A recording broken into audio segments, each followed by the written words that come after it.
Alright, y'all, let me tell you what we're doing today.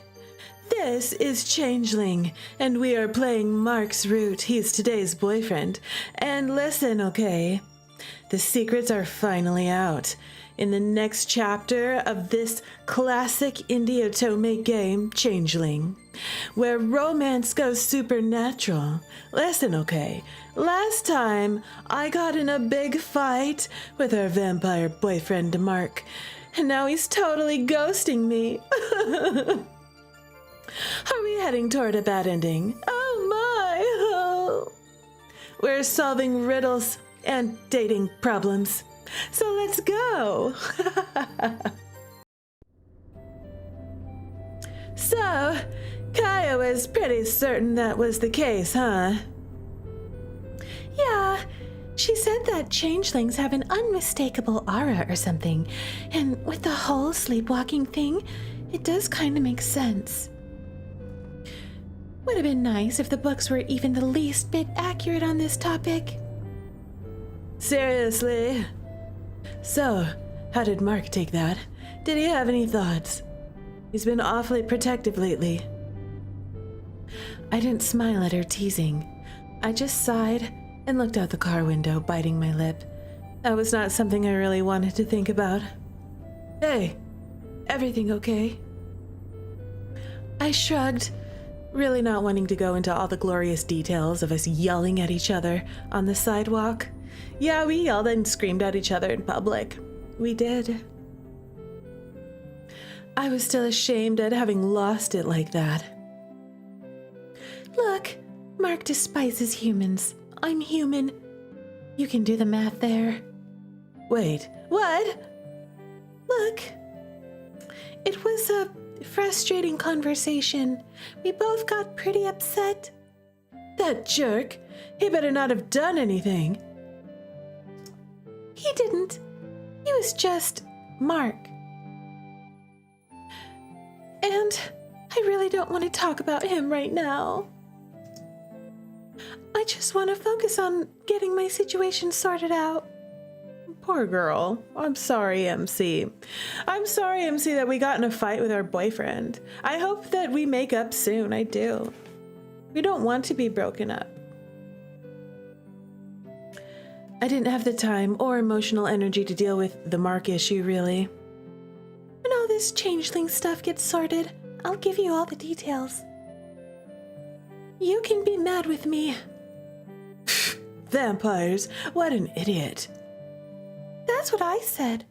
I still didn't get how you could go from worrying about someone to just not caring in a matter of an hour.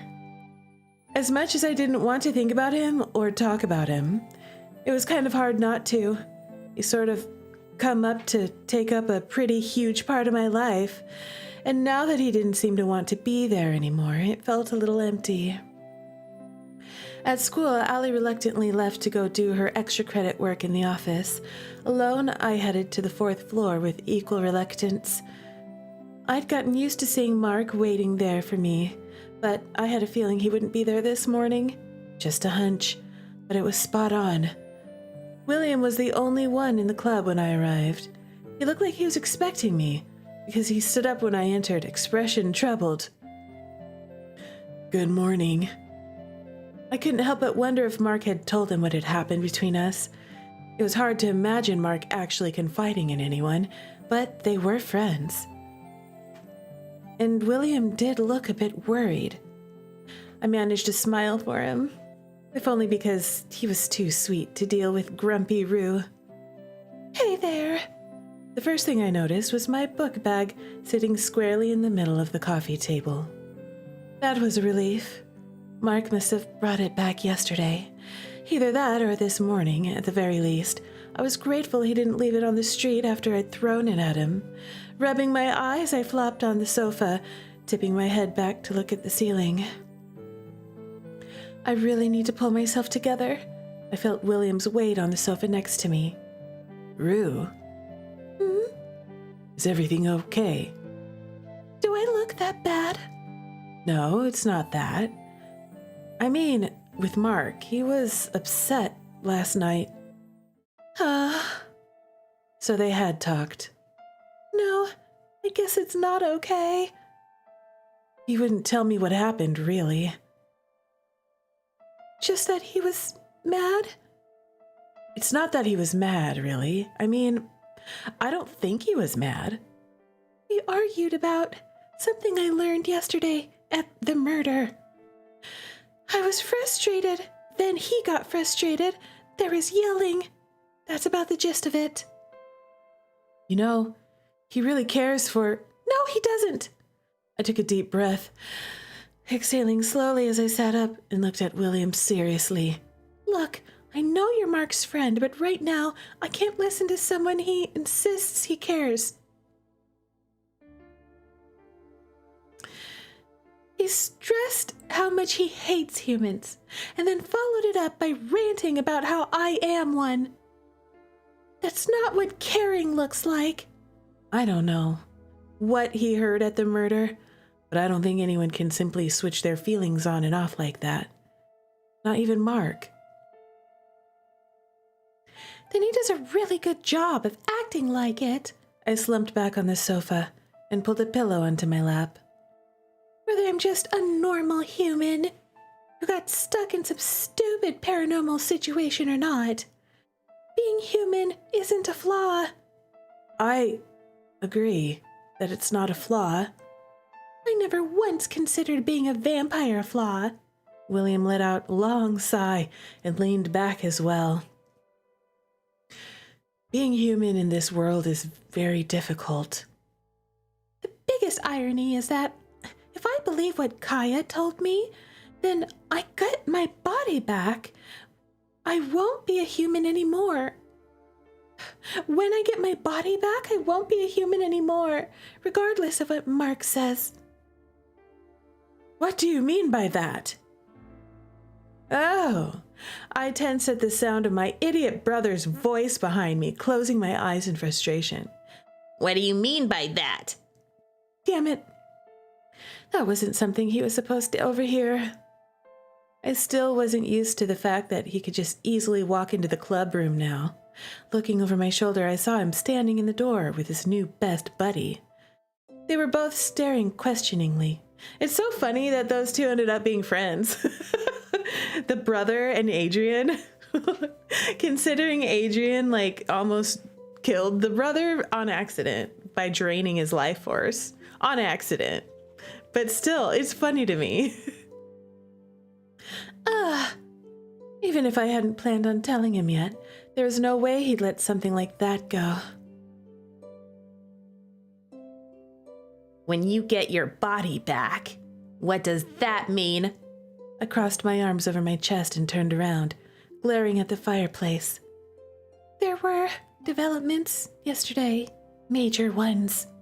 Spencer came and stood next to the sofa, looking down at me. I avoided meeting his eyes. You didn't say anything about that last night. I was trying to get my own head around it last night. I didn't want to talk to you about it. All right, here's where y'all are going to get a recap, I sense. If you missed the last time, we found out more information about Rue. Rue. He sat directly across from me in one of the wing-back chairs. I reluctantly met his gaze. His eyes were narrowed as he studied my face, a frown I'd become distressingly acquainted with the last few years. What exactly were these developments? Awkwardness descended as I tried to figure out how to answer that. I was mentally kicking myself for not being more careful with talking about that. Beside me, William shifted uncomfortably and then stood. Gave me a hesitant smile. I need to go to the library to meet Shelley. I'll let the two of you talk. Sure, to meet Shelley. That's why he's getting out of Dodge fast. I wanted to beg him to take me with him so I could avoid this conversation, but I just returned the smile and waved slightly. No problem. I'll see you later. He quickly stepped out, leaving me to Spencer's demanding frown and Adrian, who didn't seem interested in leaving at all. He deliberately ignored the pointed look I gave him as he took the other wing back. Jerk. It was a pity he couldn't read my mind. I guess he felt one day of studying with us entitled him to know about this, too. I debated telling him to leave, but I just didn't want to deal with an argument. What reason did I even have to hide it anymore? Look, Allie and I were trying to find out some of the changeling tests, just to be sure. To try to rule it out so you'd feel better about it. And Kaya, the waitress from the murder, saw us. The murder? That cafe in town. It's not just a cafe. That's their cover, yeah. But actually, they're a well-known information source in the paranormal community, information brokers, a think tank. A lot of people go to them for advice, for answers, for information on any number of topics. I can't believe you really went to them for help, says Adrian. Well, it wasn't intentional, like I said. She saw what we were doing, and because she has some experience with changelings, she kind of picked up on what was going on. So she chatted with me for a while, Spencer said. So you are a changeling? I hated the accusatory way he said that. It's not what you think at all. The books don't have even half the information on what a changeling really is, or how it all works. They stole my body and soul swapped me into a changeling's body to act as camouflage, so she wouldn't be discovered. This whole time, I've been sharing this body with one of the fairies responsible for kidnapping me. I stood abruptly, pacing around the sofa to release some of the pent-up frustrations. They did what? Well, this is the story I got from someone who's been in the exact same position as me before. And so, I spent the next 10 minutes recapping everything Kaya had said to me the day before. Everything about why changelings existed and how it worked, and that we didn't know how to fix it just yet. It sounded just as strange the third time around as it had yesterday, but somehow, even if I would have preferred not to tell him yet, it felt like a little more of a burden was lifted. Yep, we've lifted a burden. We've let the secrets go. The act of explaining it all helped the reality sink in. And that helped me focus in on the solution we needed to find. Spencer listened calmly. He didn't ask a single question until I was finished. I don't understand why you didn't tell me this yesterday when I drove you home. I already said I was still trying to grasp it all myself. I didn't know if you'd believe me. Why wouldn't I believe you? At this point, I don't have a reason to not believe any of the stupid things that happened lately. You're shocked that the bro isn't flipping out, Milky? I know, he's made quite a progress, He's really matured. He's starting to figure things out. He sure is. Well, we weren't sure he was going to believe us, but here he is believing us and not passing out. Not to mention that you also didn't mention being chased by some weird thing in town. The water is necessary for the development of the MC being Disney princessic. Yeah, exactly, Jujin. If she's gonna have that voice, she needs water. Don't you start in on that too. I didn't ask her to follow me. The drifters are always bad this time of year. They're always a nuisance to anyone who can see them, assuming she is one, of course. Yeah, well, I hope I don't see that one again, ever. What are you gonna do now? About the changeling thing, I mean? I don't know. Kaya implied if we could remember how the contract was initiated, there might be some specific action we could take to undo it. But I don't remember anything. Not when, not where, not how. So we'll have to use a more general method to dissolve it. Just gotta wait for her to be alone and start looking at her reflection on the water. Look at this stuff. Isn't it neat? Wouldn't you think my collection's complete?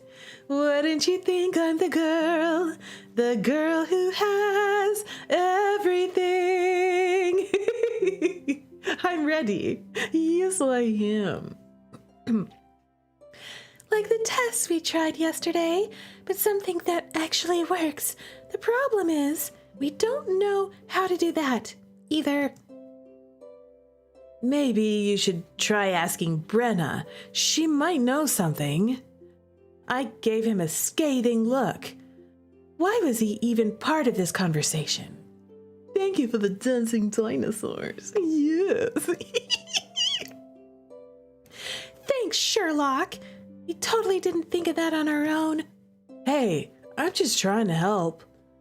I was planning to ask her later today, but I don't know if she'll help. Fae don't relinquish their secrets easily, and Kaya said this was a pretty closely guarded one. The Disney princess is in us. It's in all of us, Jujin. Yes. Even so, Brenna helped me once already. Maybe she has some reason for that. Maybe she'll do it again. Brenna's the cat girl, right, I think? When we got here earlier, you said that you might not be. Apparently, if a human stays in fairy too long, it'll start affecting their body, their life force, and all that. Oh yeah, they were saying last time that because fairies, they weaken over time, these changelings. And so to extend their life and to become stronger in their life force, that's why they swap the human bodies. Humans are more vigorous and sturdy or something. Anyway, we are sharing our body with that of a changeling fae. Apparently, if a human stays in fairy too long, it'll start affecting their body, their life force, and all that. Even if we fix this, I won't go back to how I used to be. I'll be somewhere between human and fae, but not fully either one. You're safe from the voice changer. Yes, you are. You are safe from weird voices. Okay, other than the cave, the echo. You are safe.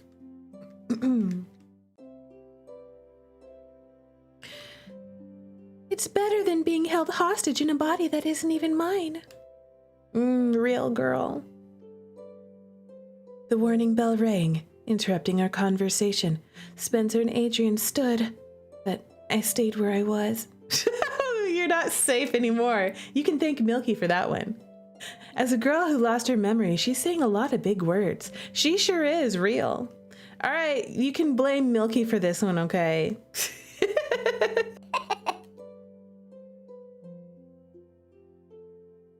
You're not going to class? I have to get this issue solved. Kai indicated that I may be working on a time limit here. I'm going to talk to Velos. He may have some suggestions. If not, I'm going to spend the day hunting down Brenna, most likely. Good luck. Try not to get your eyes clawed out. Thanks. They left me in the club room, but Spencer shot me one more worried look as he vanished into the hall. You're welcome, Milky. Jujin's like, Milky, I trusted you. How could you? That was such good timing, Milky. You're such a troll.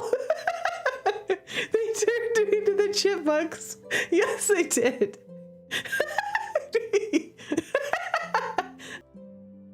Feeling as uncertain as he looked, I grabbed my things and headed to the library to find Velos.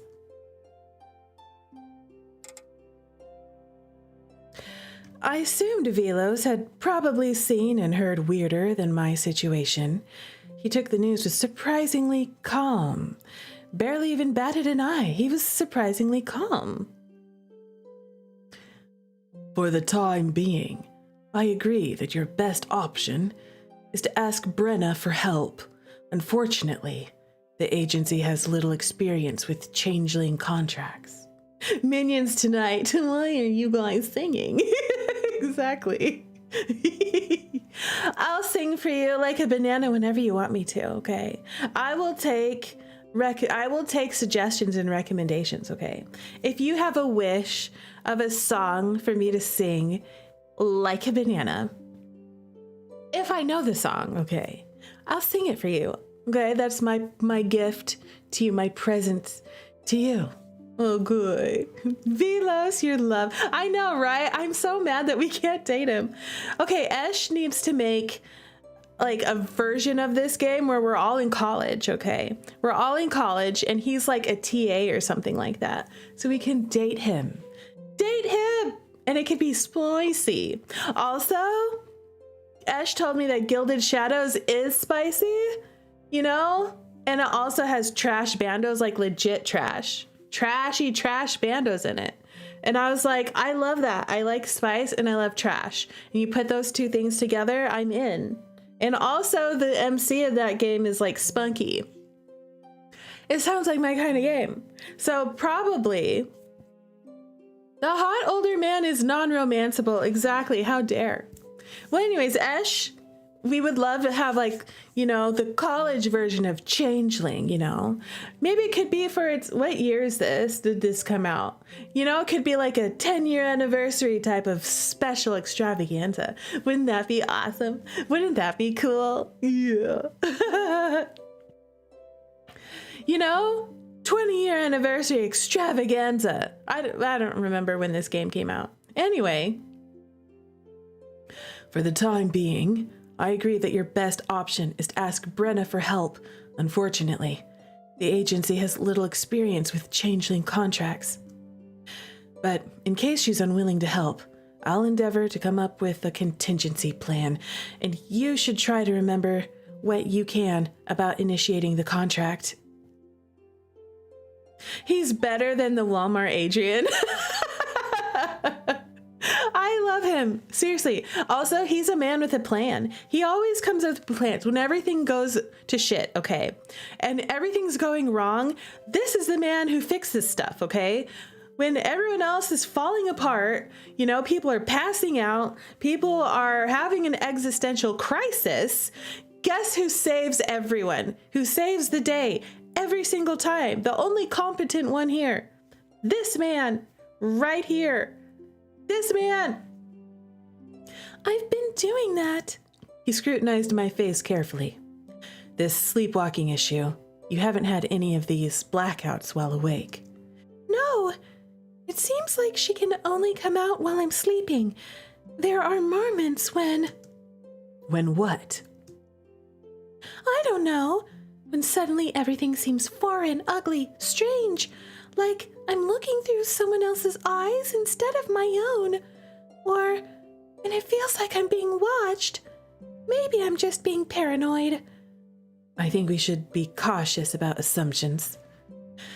We should get you something to wear during the day. Something that can potentially keep the changeling at bay. I'll look into it. See, he's so helpful. I hope he's not an evil mastermind. Please don't be evil, Velos.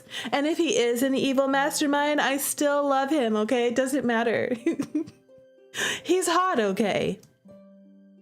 Okay, thanks. And he's smart. He's a brilliant mastermind. Genius.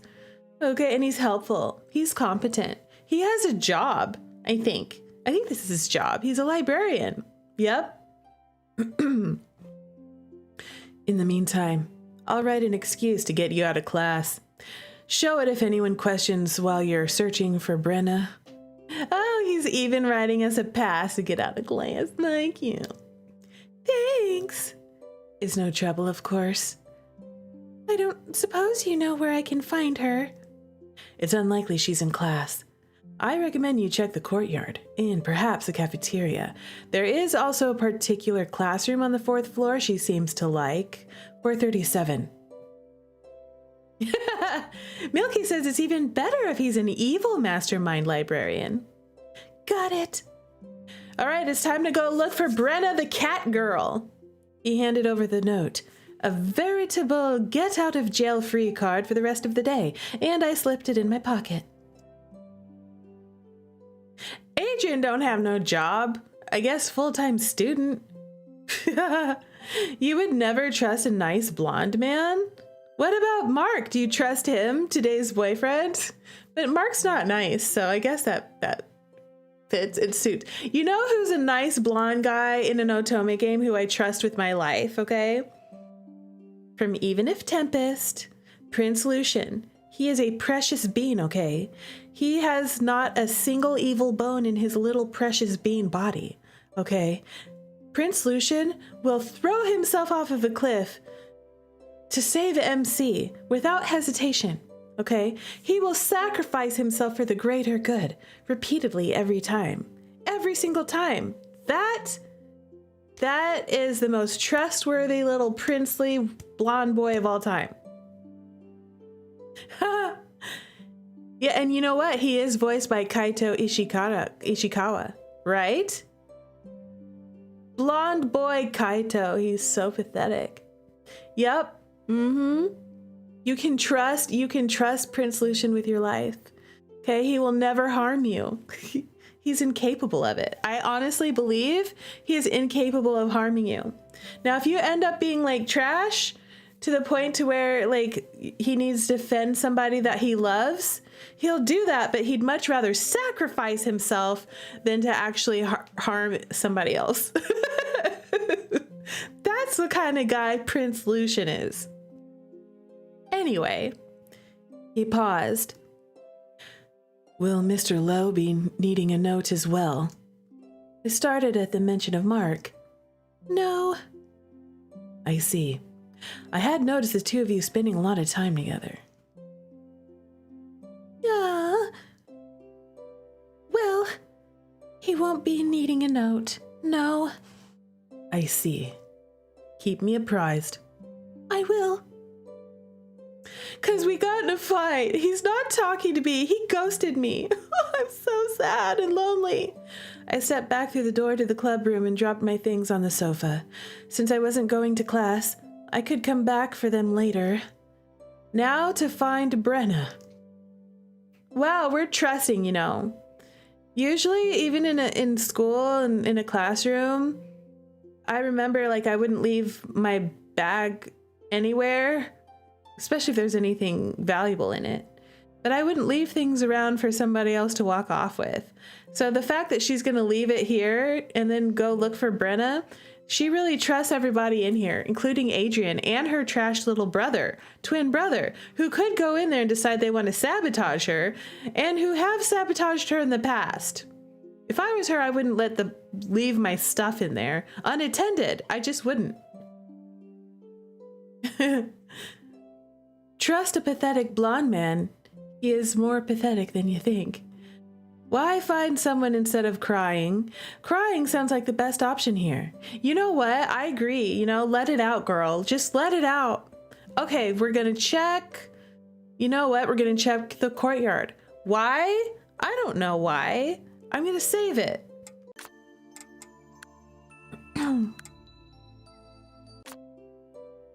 Here we go. The most logical place to look first was the courtyard. That's what she said out loud in her own thoughts. At any rate, I was already right next to the door, so I might as well look there. I could come back during lunch, too, since I knew other students ate there. Marc's face flashed through my mind, and I grimaced, almost changing my mind. 'Cause that's where we made out. That was where we had our first kiss.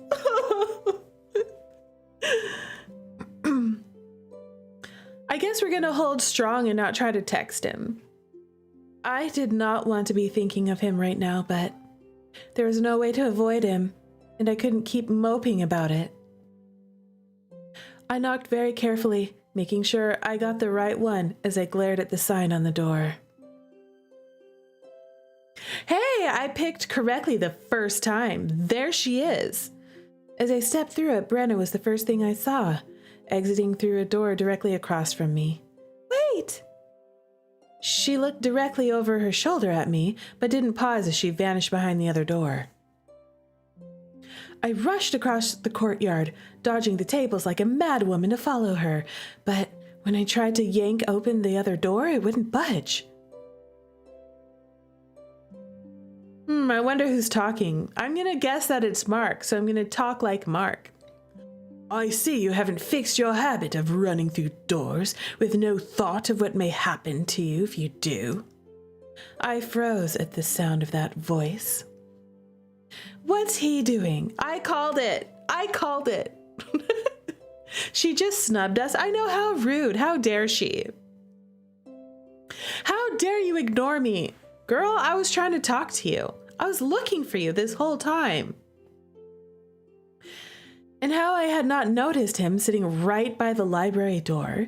He had a cup from the murder and a book open on the table in front of him. He wasn't even looking at me. Shouldn't you be in class right now? Shouldn't you? I have something more important to do. What's your excuse? He said nothing, just turned another page in his book. If he was going to give me the cold shoulder, I had no idea why he'd spoken to me at all. Well, there's Pookie. It appears he's still mad at us. Still mad! I tried to lock the door again, but I couldn't help but wonder what Marc was doing here at all, unless he was trying to avoid me. Marc, the guy who cared so much about his grades he'd ask me to tutor him back when he still thought I was a lowly human, was skipping class to avoid me. I guess I wasn't the only one still moping about our fight. I released the door handle with a frustrated groan. Do you know where this door leads? No. Whether that was true or not, I had no idea. I didn't know why I even bothered to ask. I have no reason to lie to you. I told you to stay out of my head. I've told you to stop shouting your thoughts.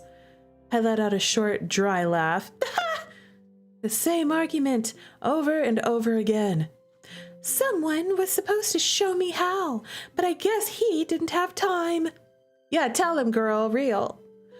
Perhaps he was simply tired of holding your hand all the time. That stung, but I wasn't going to let him know that. If he didn't want to hold my hand, he should never have done it in the first place. And I wasn't talking metaphors, because Marc was the one who reached out to me. Whether it was because I was prey, or because he liked me, he reached out first. Oh, I clenched my jaw as he slowly looked up at me.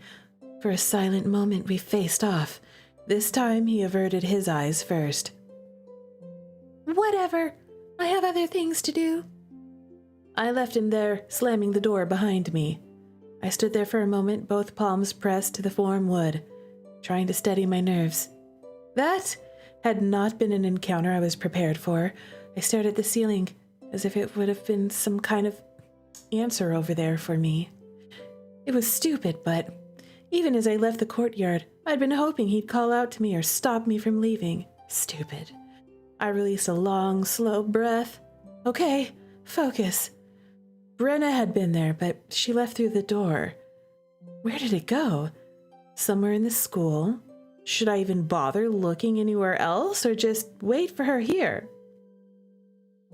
Then again, Marc would probably be heading to class after literature, and he'd have to come through here to get there. Well, I didn't want to see him again. We couldn't avoid each other forever, but I didn't want to see him again today at all. I guess I'll at least check out the classroom just in case, and then the cafeteria. For all I knew, the door she'd gone in also led to somewhere here at school. If it did, she could be anywhere. I might as well stick to my plan. At worst, I'd waste a little time. I left the club and headed down to the darker end of the main hallway. Most of the classes used for other clubs were nearer to the stairwell. This part was unused except for storage. And, well, as a hangout for whatever lurked here, I shivered. Though it was the top floor, it was always the coldest. Even the room where Marc and I had been trapped hadn't even been this far back. Ugh!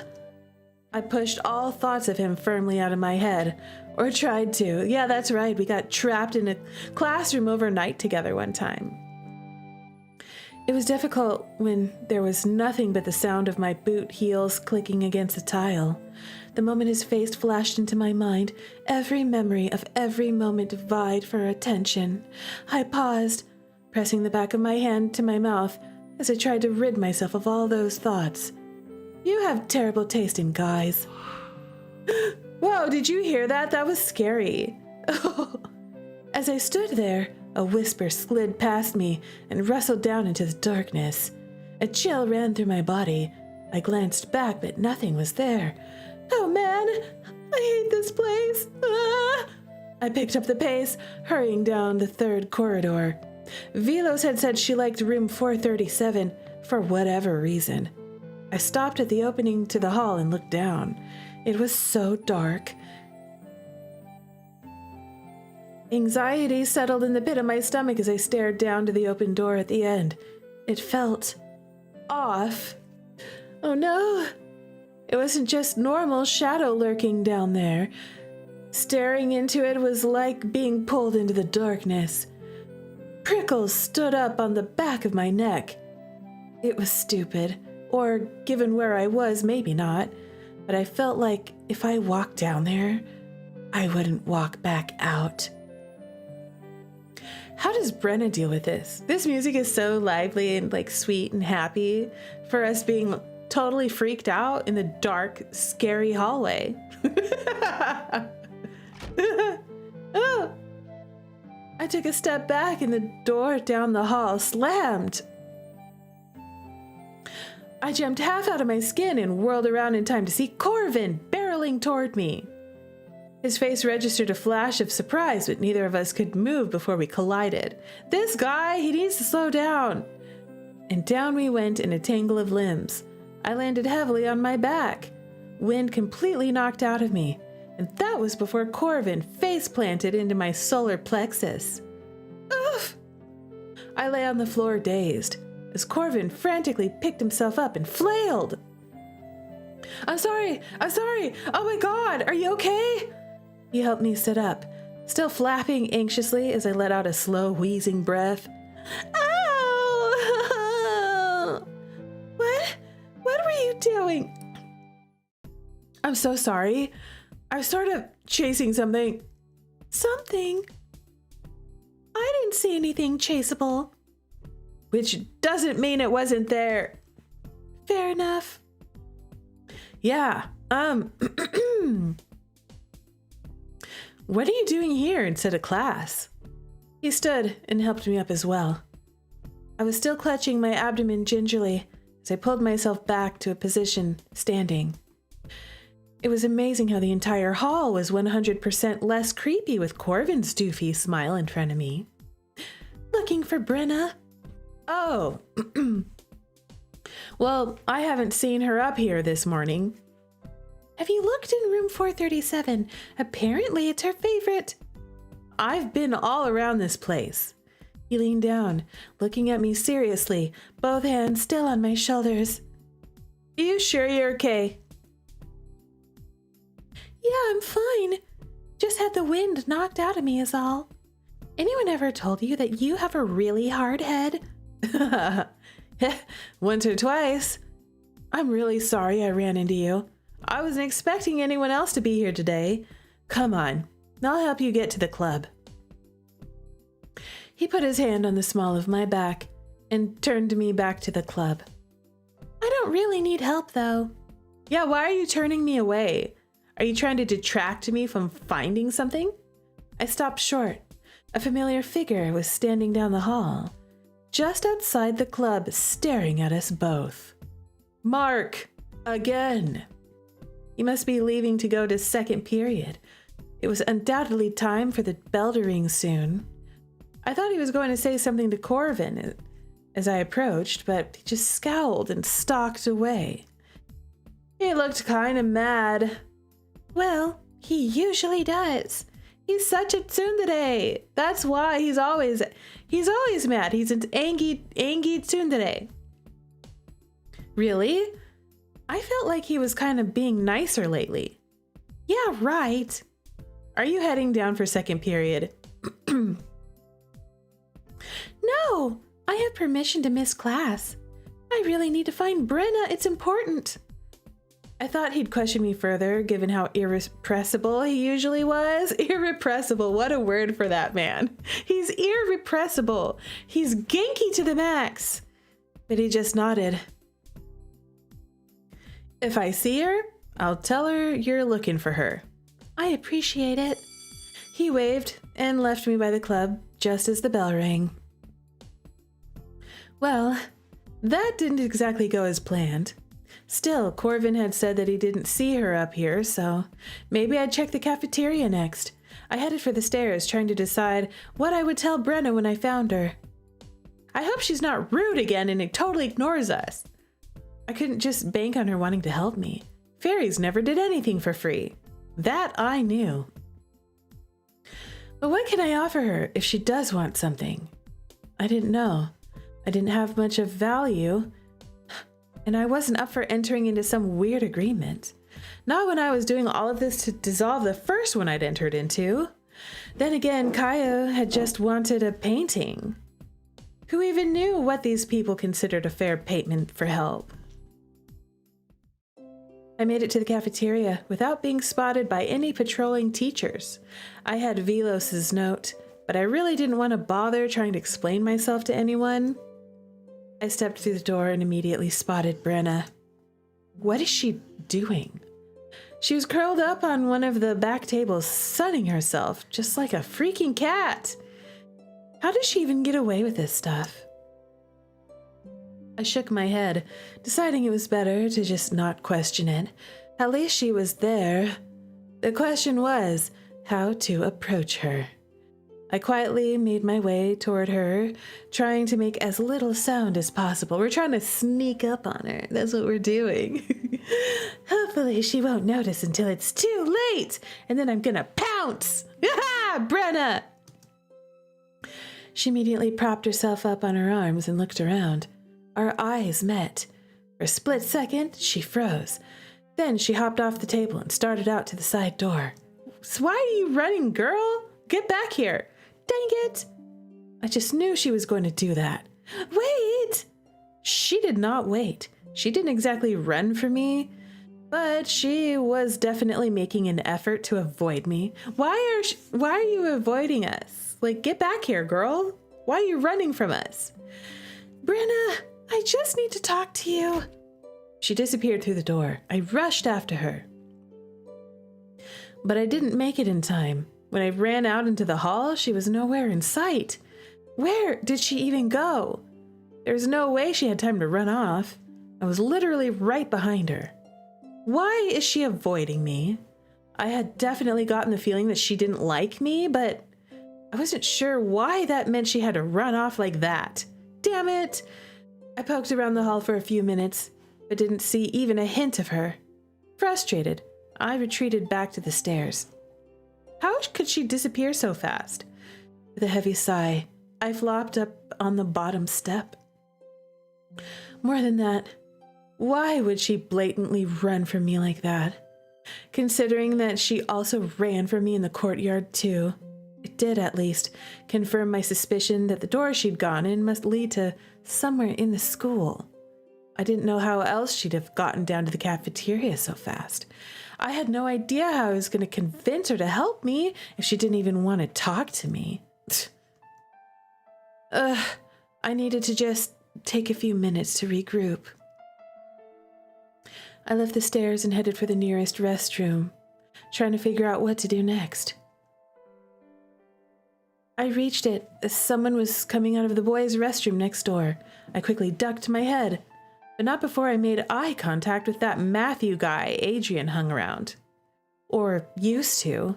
Come to think of it, Adrian had kind of abandoned his little clique to hang out in the club lately, and the rest of them never bothered to show up. I tried to ignore him as I pushed open the door and stepped into the bathroom. Ugh! digging my knuckles into my eyes. I went to the sink and turned on the water. Girl, be gentle with your eyeballs, okay? Don't dig your knuckles in your eyes like that. It's not good for you. I splashed the cold water on my face and looked up at my reflection. Just like me. I looked just like me. As much as me as I'd ever looked. But I knew that somewhere behind those eyes was another person. It was a strange sensation. I set a hand on the glass, glaring into my own eyes. I'm not letting you win this. Who is that girl I see staring straight back at me? Why is my reflection someone I don't know? Somehow I cannot hide who I am, so I've tried.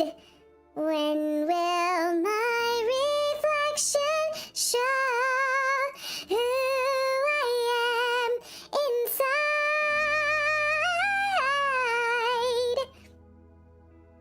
When will my reflection show who I am inside? Who I am inside, exactly. Cake in the oven, now it's time to lick the bowl. Yay, yummy! I'm not letting you win this.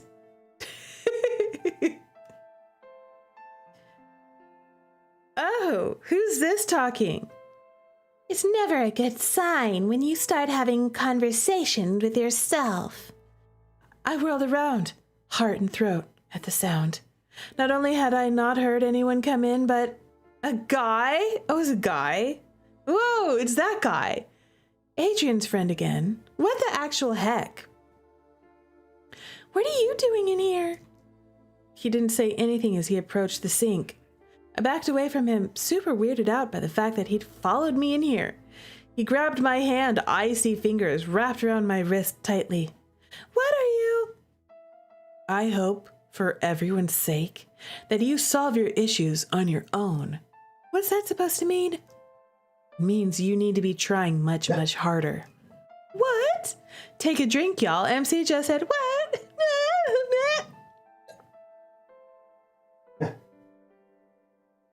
I know, right, Penny? He didn't bother to answer, just left me there, staring after him in confusion. He'd followed me into the restroom just to say that? What issues was he even referring to? Mark? Surely Adrian had told him that the Raven thing wasn't a thing. The only other issue I had right now was the whole Changeling thing, and as far as I knew, that didn't affect anyone but myself. Why are vampires so weird? Not to mention so stupidly dramatic about everything. Vampires are so dramatic. Yes, they are. I dried my hands and pushed thoughts of Matthew, Mark, and every other stupid vampire out of my head. Matthew, Mark, Luke, and John. Just kidding. I needed to find Brenna. That was all I was going to focus on for now. That was easier said than done. Somehow, Brenna had managed to evade me all day. I had skipped class and spent all day hunting around for her. I caught sight of her a few times, but never actually caught her.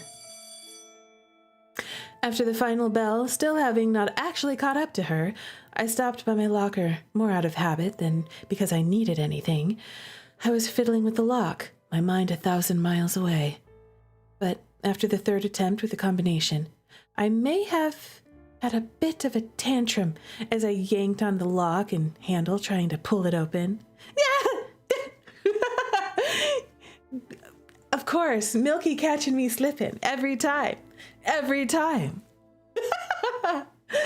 Yes, you caught the clip. Oh. The latch slipped out of my grasp and snapped back into place, catching the tip of one of my fingers in the process. let out a short scream of pain and frustration as I threw my book bag on the floor and yanked my hand away, examining the damage. I'm having a horrible day. Why does everything suck? Why is Brenna running away from me? Why did I get hurt? Why does my brother suck? Why does everybody suck? Why did a guy chase me in the girls' bathroom like that? Screw everything. I give up. It was bleeding slightly, a bruise already forming under the cut. Great.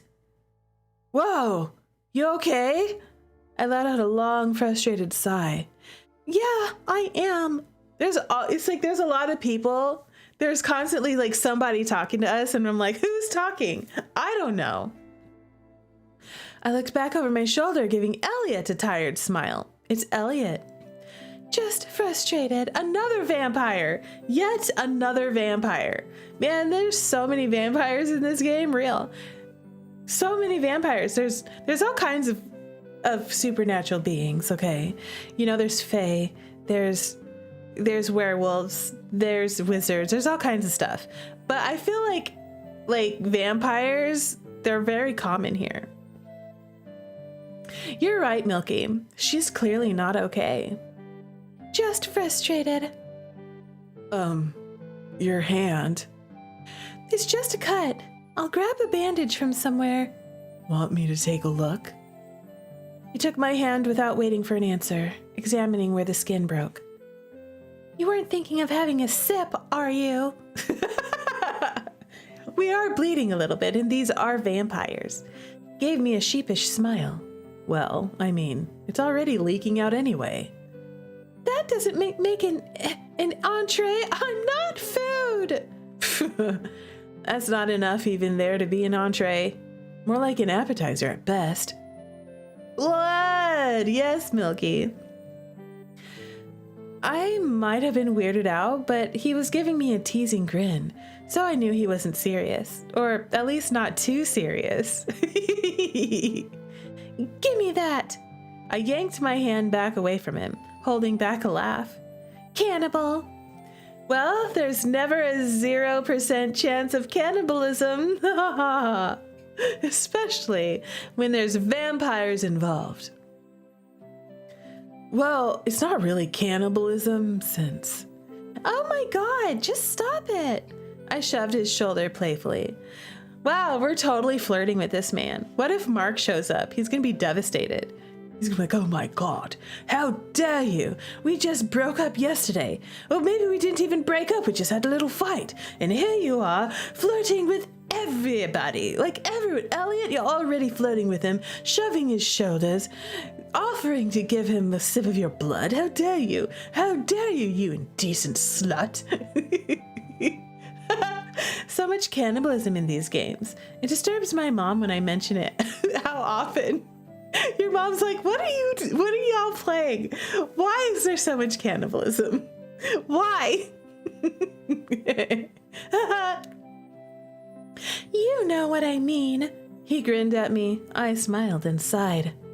Thanks for the laugh. I really needed it. Hey, no problem. You definitely looked kinda down. He reached and tucked my hair behind my ear. That was really flirty. Like, he's like, well, I see you're not with Marc. Y'all got in a fight. Hey, MC, let me just tuck your hair behind your ear. We'll make some jokes, kind of flirt it up a little bit. Listen, I'm a vampire too. I heard you like vampires. We're kind of like your thing. Listen, girl, just forget about Marc, okay? I'm here for you. I'm fun. I'm a good time. Right? Right. I know we've all been pretty busy, but I hope you know if you need anything, you can rely on us. I know that. Thanks. Oh. He placed a finger under my chin and lifted my head slightly. Wow, that's really flirty. He's like going full force. He's going full out. Your mom's like, these are supposed to be dating games? Yes. Listen, okay, if there's not a little bit of cannibalism, is it even romance?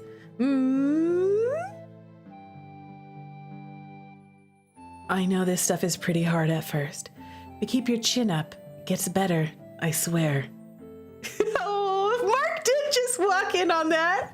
Oh my God. I was kidding. I was kidding before. He just walked in on that. Oh my God. Excuse me. How dare you flirt right in front of my face? We haven't even broken up. We just got in a fight and it was last night. It hasn't even been a whole 24 hours. How dare you? How absolutely dare you? You know, there are plenty of empty classrooms available. Perhaps you should consider relocating to one of those instead of flirting in the middle of the hall. Flirting? Not everyone is interested in the little show you're putting on. Everyone? There was literally no one else around. And show? It's not like we were making out in the hall. He was being awfully snarky for someone who didn't even like humans. It's about to start. It's about to go down. They're gonna get in a fight. A vampire fight. Oh, I have a choice. We're saving it first.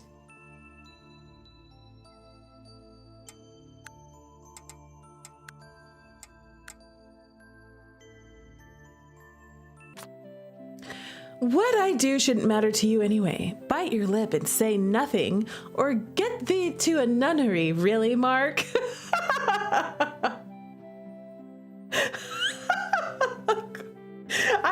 This one made me laugh, okay? I have to do this. Get thee to a nunnery? Really, Mark? So now it's get thee to a nunnery? Really, Mark? A nunnery? You know, from Hamlet. Be thou as chaste as ice, as pure as snow. Thou shalt not escape calumny. Get thee to a nunnery. Go!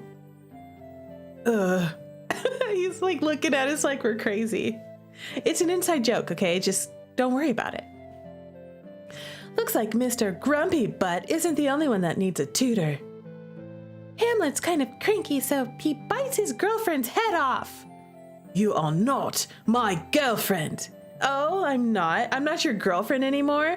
What happened the other day? We totally made out, okay? You made out with me. You kissed me. There was tongue, okay? I'm not your girlfriend. What, you just make out with everybody like that? How dare you, Mark? How dare you? I looked up at him, a dry smile on my lips. No, that's for certain. But you are biting my head off about something stupid, so I felt there was a correlation.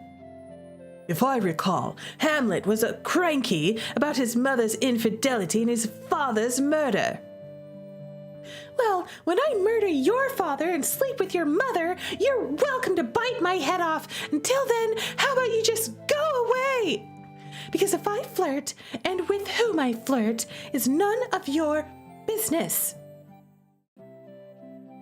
Elliot let out a soft whistle and looked toward Mark curiously.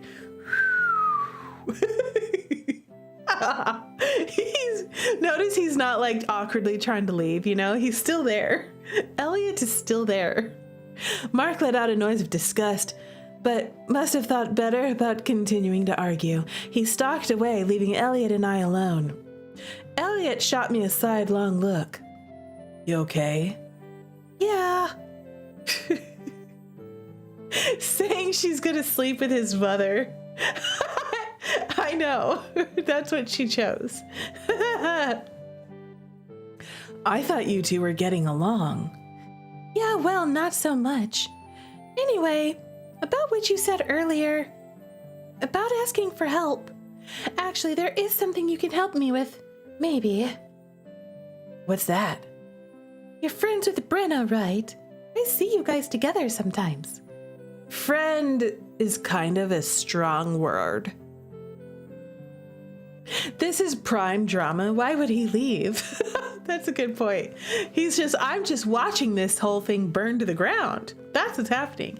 And also he's going to swoop in and be Captain Save-A-Ho. That's what he's going to do. He really is flirting with us hardcore. You know, he's doing the chin chill, you know, the chin the chin tilt, you know? He's getting all handsy, you know? He's offering to help us out and stuff. He's totally flirting. He knows he is too. I need to talk to her and it's really important. I think she's avoiding me, but... Yeah. This isn't something I can let go. I have to talk to her.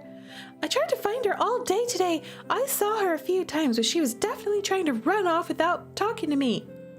Do you have her number or something? Maybe I can try to text. She doesn't have a phone or anything. She doesn't. What is she... Like, why? She's just not into technology. Then maybe if you can tell me where she lives. I don't want to go that far, but this is really important. I will stalk her. He looked up and down the hall, then leaned in close. See, now he's leaning in close. He's quite flirty. Look, I'll just say this. You know that black cat that hangs around my house? I recommend catching it. Like ambush it. Throw a blanket on its head and drag it into the woods. Drag it into the woods? That's animal cruelty. Catch the cat? Why? I really can't say anything more than that. Just trust me, okay? I have a guess. I have a theory. She is the cat. She's already very cat-like. I wouldn't be surprised if she can transform into a cat. But... Sorry. I have to go meet Danny. Like I said, though, just try it. I watched him run off down the hall toward the stairs, still wondering what the heck that advice had been about. Why did I need to catch that cat? Was it Brenna's cat? Is Elliot telling me to hold her cat hostage? Girl! I think I'm right, okay. Brenna is the cat, and MC can't figure that out. Listen, MC, you need to pay more attention, okay? It's cat snatching? Don't ask questions, just steal. That's right, exactly. But if it's Brenna's cat, why does it live at his house? Ugh, fairies. Okay, so I had to plot to catch Brenna's cat if I couldn't find her before then. For the time being, I just head up to the club room to wait for Allie. I started down the hall in that direction, but didn't get far because before I saw a familiar figure down at the far end, leaning against the lockers. It's always that. There's a mysterious figure. A familiar figure at the top of a hill, at the end of a hall. It's always a figure. Spencer. What's he doing? That's always our response. We see Spencer, we're like, ew, Spencer, what's he doing? Real. I don't blame her for that one. I feel the same way. I don't trust Spencer, okay? He's always up to no good. I slowed my step, approaching him cautiously. Spencer. He straightened quickly as I spoke to him. Geez, he looks pale. You okay? He scowled at me. Of course I am. I was just leaving for work. A figure about to stab us in alleys. Exactly. Yes. He took 2 steps before he nearly hit the floor. Whoa! I caught him as he swayed. Geez, are you okay? What's wrong with him? Just dizzy. Something's not right. What's going on? Did Adrian suck you dry again? That doesn't sound right. Listen, Adrian is the kind of vampire that drains your life force. That's what I'm referring to, okay? Get your brains out of the gutter, okay? Stop it. He shoved me away. Just forgot to eat lunch. You're this dizzy just from not eating lunch? I didn't have breakfast either. Not eating, on top of not sleeping well, is never a good combination. I never said I wasn't sleeping. But you aren't, are you? Come on, I'll drive you home. I don't need you to drive me. You're barely standing. I wonder if this is some sort of residual result from the incident with Adrian. Everyone had said he should recover from that quickly, though. Milky. To my surprise, Spencer actually pulled the keys out and handed them to me. That alone was enough to make me worry even more. We didn't talk during the drive home. I wanted to ask more about his condition, but I didn't even know what to say, or what I'd be implying with my questions. Now she can drive? She's been able to drive this whole time. This is the very first time we're actually seeing her do it.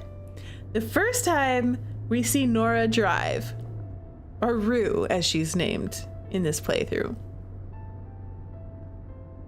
Yes, she can drive.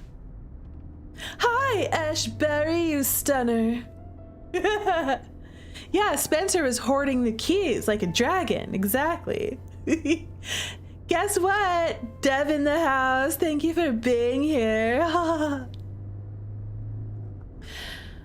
He'd been spending so much time with Adrian lately. It wasn't possible that Adrian had done it again, right? Spencer wouldn't let him. He'd say something, and given how angry Adrian was at the sheer thought of Marc using me that way, I couldn't imagine he'd do something that reckless. Still, have I died yet? I'm shocked. I have not died. It's absolutely shocking. It's surprising. It's unheard of. It's unheard of for me. You know, I'm doing quite well for myself, I guess. Or terribly, considering I've been looking for bad endings. I'm failing at my mission, Esh. Failing! Still, I couldn't shake the feeling that something was wrong. Why else was Spencer so tired? I decided I'd need to watch him for a few days, and then decide what to do. If I found out something really was going on, this time, I didn't have anything holding me back from going straight to Velos. Once we made it home, Spencer went straight to his room to sleep. I spent a little while lurking in my room, fretting. There was nothing I could do besides worry. Maybe he really is just tired. He had been under a lot of stress. It was a lot to absorb. I told myself that, but I couldn't quite ignore the knots in my stomach. I felt like all of this was finally going to be over soon. If something happened to him now... I bit my lip anxiously, finally deciding to head outside for a bit. At any rate, he was safe in his room now. With him out of the way, I had a cat to find. That's the perfect summary, Milky, for what's happened so far. So far, we've been chasing people around the school and flirting. Exactly. Rue, honey, time for bed. Yeah, I'm going soon. Working on homework. Yeah, just a random project. Okay, don't stay up too late. You and Spencer both need to try to get more sleep. You've both been staying up way too late at night, and I'm getting worried, okay? Listen, that's why when you were little kids, bedtime was 9 o'clock sharp. But now you're up all night. I hear you all walking around your bedrooms, doing God knows what. You need to start going to sleep, okay? I heard her footsteps retreat as I studied the journal in front of me, rereading the words I'd written after the strange encounter I'd had earlier. Marc is still mad at us. He's still mad at us. And then he's even madder because he caught us flirting with Elliot. It was a whole thing. I was joking. I was like, what if Marc walked in right now and saw that? You know, blatant flirting. And then guess what? He did. He did walk right in on that. It was hilarious. It was so good. After Spencer had gone upstairs to sleep, I knew I'd had a couple of hours until Mom got home since we'd return earlier than usual. So I armed myself with an old coat and went on the hunt for Elliot's black cat, or when he'd told me to find anyway. I wasn't sure why I was trying to catch her, but when I found her curled up, sunning herself on the recycling bin in front of his house, I sneaked up on her. In one motion, I threw the coat over her head and scooped her into my arms. Take that, cat! Get that! Then I hightailed it to the woods with a hissing, spitting, angry bundle of cat in a coat, feeling like a criminal. It was like this.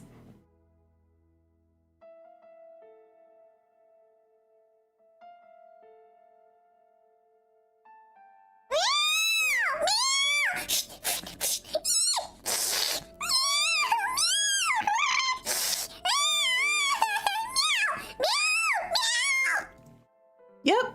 Just that's how I envisioned that went down. That's what it sounded like when we basically wrestled the cat and hightailed it to the woods.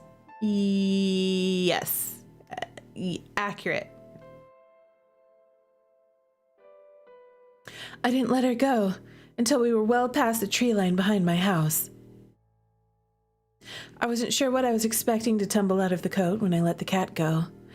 It wasn't Brenna, but when I lowered the cat and opened it, the small figure that rolled out rapidly shifted into my very, very cranky classmate. I just stood there, gaping at her, while she glared at me like she was thinking how best to gut me. Brenna? You're Elliot's cat? Awkward. Maybe roommate would be a better word in that case. Brenna didn't try to run from me at that point, thankfully, because I was still reeling from the fact that she was a cat. In that moment, I doubt I'd even have the thought about chasing her. I totally called it. I did. I predicted that. Instead, an argument ensued, with me trying to convince her to help me with my fairy issues. She'd been less than enthusiastic, even after I had pointed out to her that she had already helped me before. She insisted that it wasn't because she had any particular affinity for me. It was more that she just hated other fairies, and I wanted to be a thorn in their collective side. But she didn't think that was enough reason to reveal a major secret to me, a human. Then what do you want from me? Firstborn, maybe just your little brother. I'm not turning my little brother over to you. If you don't have anything of value, then I don't see why I should help you. How about because you're a decent person? No fairy is a decent person. I really couldn't argue with her there. Oh. She'd started away from me at that point, clearly not intending to help. So I did the only thing that I could think of. I tackled her to the ground and refused to let her leave until she helped. Good idea, Rue. That's the only thing you could do. You had no other options, I guess. No other options. Tackling. Yes. She fought back. Hard. Well, actually wrestled in the wet leaves for quite a while. I lost several chunks of hair, to say nothing of the scratches. It was hard holding on to someone that was a cat one minute and a person the next, but I held on. This was my life, my everything at stake, and I had no intention of letting another fairy win. Hold still! Get back here! Stop! There, I acted it out for you. This is my life. And finally, when I had her pinned down, both of us covered in mud and leaves and scratches, she reached up and touched my cheek in a surprisingly gentle way, and all of a sudden I thought I was desperately in love. She said she didn't think it would... I just added that, okay? That was Rue. She said she didn't think it would do any good, that she would at least tell me a little bit, since I was too stupid to figure it out on my own. But in the end, all she gave me was a riddle, one I still hadn't figured out. To send a changeling far away, find those dear to brides on their wedding day. Brenna literally eats another fae in someone else's root, so Nora is honestly lucky she made it out of that one. Does that make Brenna a cannibal? I think it does. I think Brenna is a cannibal, and she's a cat. Milky says she's really starting to like Brenna. Why? Because of the cannibalism, Milky? Once again, okay, I assert there is a non-0% chance of cannibalism when it comes to otome games. A bloom that's graced as the first rose, a lens to spy fair folk so close. The second one rings dead men's knells, and raises the dead with fairy bells. A fairy cup to bind, to steep, to find the treasure you wish to keep. 3 by 3 will be your guide, grinding flowers side by side. Mix well with what makes the rain, but bathe not to ward off pain.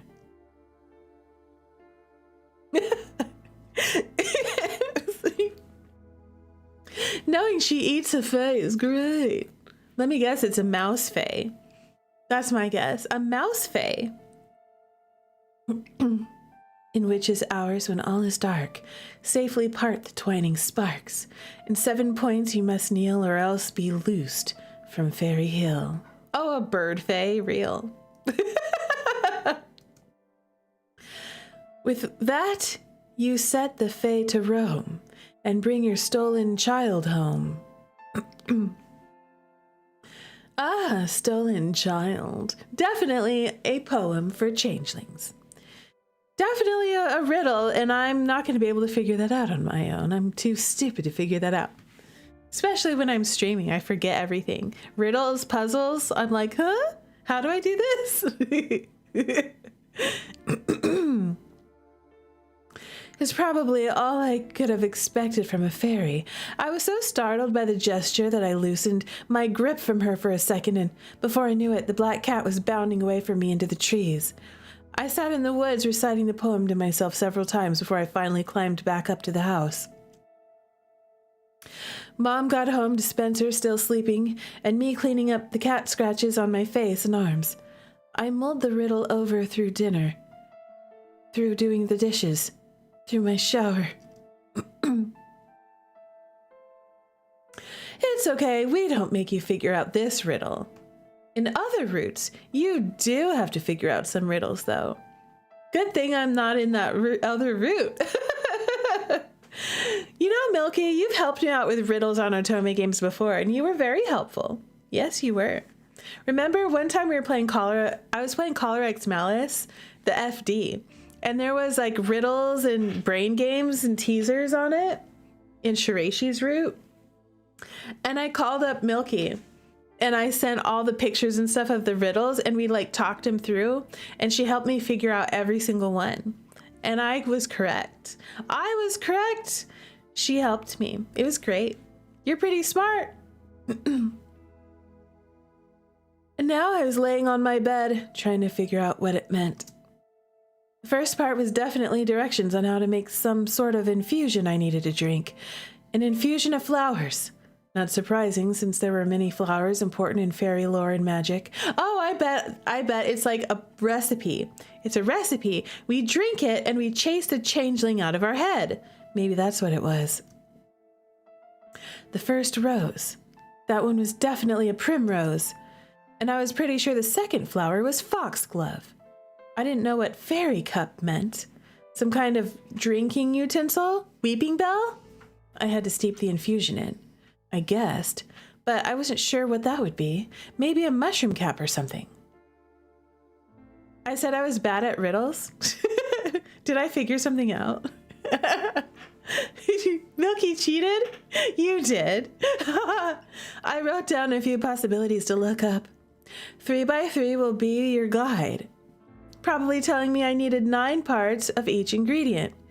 3 was an important number to fairies, and multiples of 3 frequently appeared as well. But what did bathe not to ward off pain mean? I couldn't take a bath? Maybe it means don't bathe in it. Or maybe don't let it wash off. Maybe that's what that meant.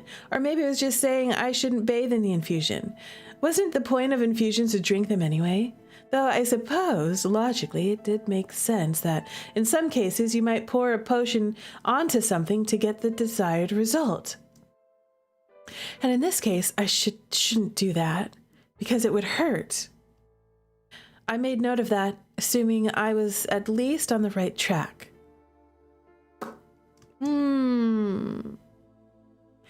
In witches' hours probably meant sometime between midnight and 4 a.m. In much lore, midnight was the witching hour. Specifically, but sometimes it referred to the hour between 3 and 4. Sometimes, specifically 3:30 3:33 a.m., regardless, since it said hours. It probably meant I didn't have to drink it right at midnight or any other specific time. Did I tell you all the time that I got haunted by a ghost right at around 3:30 a.m.? I did, at a hotel. And I'll never go to that hotel ever again.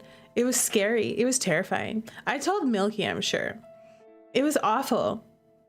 That was the one and only time I ever stayed at that hotel. I'll never go back. Seriously, I got haunted by a ghost. And when I looked at the clock, it was like something around 3:30. Maybe it was 3:33. Still, might be best to plan for midnight just to be safe. I tapped my pencil on my chin. I had no idea what 7 points I should kneel in. The 4 cardinal directions were important sometimes. 7 points to kneel in? How many points are in a fairy circle? But anywhere you stood would technically be inside the cardinal directions. Plus, what would the other 3 points be? Well, what if you do a star?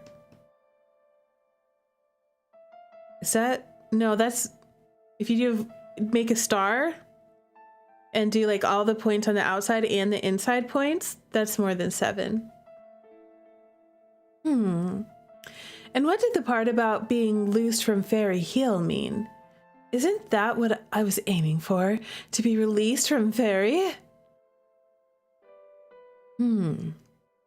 I definitely would need some help to work out all the details. I finally set the journal aside and flopped back. Fairy stars have 7 points. I'm getting it. I am smart. Ah, yay. I finally set the journal aside and flopped back. See, even if I don't quite get it, I always try. Even if the game solves the stuff for me, in these games, I always try to see if I can kind of work it through my head on my own to see if I can figure it out. I didn't know how much longer Allie's herb solution was going to hold out, but I really needed to figure this out quickly. I drifted off to sleep with that thought in my head. Rue is a genius. That's right, Milky. Thank you for the reminder. How could we ever forget that? Rue is a genius. I woke suddenly, standing next to my door. I was facing it as if I had been trying to leave, which I probably had. I realized that both hands were hurting. Confused, I looked down at them and realized I'd been clenching them so hard, my nails had cut into the skin. Wow, girl, wow. Take care of yourself, don't do that to yourself. Take care of yourself. Geez, sorry to inconvenience you, little fairy, but I'm in no mood to be kidnapped tonight. Frustrated, feeling upset, I returned to my bed. I was about to crawl back under the blankets when I heard a strange sound coming from the bathroom, or Spencer's room. Again! I left my room and went quickly through the bathroom to peek in his door. His room felt really dark. Why is he always leaving his window open? It's freezing in here. I tiptoed into his room, intending to shut the window again. Given the time of year, leaving it open was probably dangerous too. Who even knew what might slip inside? I was about halfway across the room when Spencer sat up in bed suddenly. I froze, staring at him wide-eyed. He didn't really seem to notice me at all. He looked in my direction blearily, but it was like he didn't even see me there. Don't take her. My fault. Is he still asleep? He murmured something incoherently. With a frozen, I went to his bedside. With a frown, I went to his bedside. He was still mumbling. Spencer? He finally looked at me, expression confused. I wasn't sure he was really fully awake. Rue? You were talking in your sleep, and you left your window open. You really need to stop doing that. Can't. Leave it. I'll shut it. Just go to sleep, okay? He shut his eyes, surprisingly compliant. I got up and closed the window, pulling the curtain shut. I left him there and returned to my own room. Poor guy. Still had a lot of frustration built up over the last few years, but it seemed like everything had happened was hitting him pretty hard. I couldn't help but worry about him. No matter what Marc said, it really seemed like he'd suffered quite a bit. The mental stress he'd been under, and was under now, had to be pretty tremendous. I flopped back into bed, staring at the ceiling. I wanted it to be over, all of it. And I worried that even if I managed to reverse what had been done to me, he and I were both part of this world now. What if it was never really over? Chapter 10. Fairy Droughts. I was curled in my bed, the fading daylight filtering through my curtains. Allie had just texted that she couldn't make it tomorrow. I was definitely disappointed, but I didn't want her to worry about me when she had other things to think about. I quickly tapped in a message and sent. It's okay. Oh, is that me? It's okay. I'll spend the day stockpiling food and weapons for the apocalypse. Just go make sure this isn't my last night on Earth. I fell back, letting my phone fall on the pillow as I contemplated what I'd been doing all weekend by myself. Not really stockpiling weapons for the apocalypse, just trying to figure out a riddle while not kidnapping myself, I guess. Because that was definitely a completely normal, insane weekend activity. Haha, you're really okay, right? Oh my gosh, yes! Chill out and focus on your gate duty or whatever. By the way, please be sure to keep using the herbs every night. There's a stray gate that opens in the area this time of year. We haven't figured out where it might open, and I don't want you to sleepwalking your way into it, okay? Stay out of the gate and don't sleepwalk into it.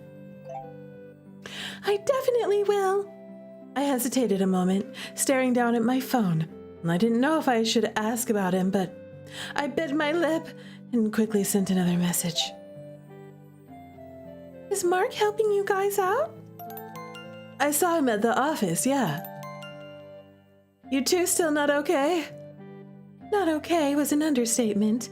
Things between us were awful. Real girl, it's bad. The worst moment I'd had in the past few days was sitting with him in literature when it was clear neither of us wanted to be there.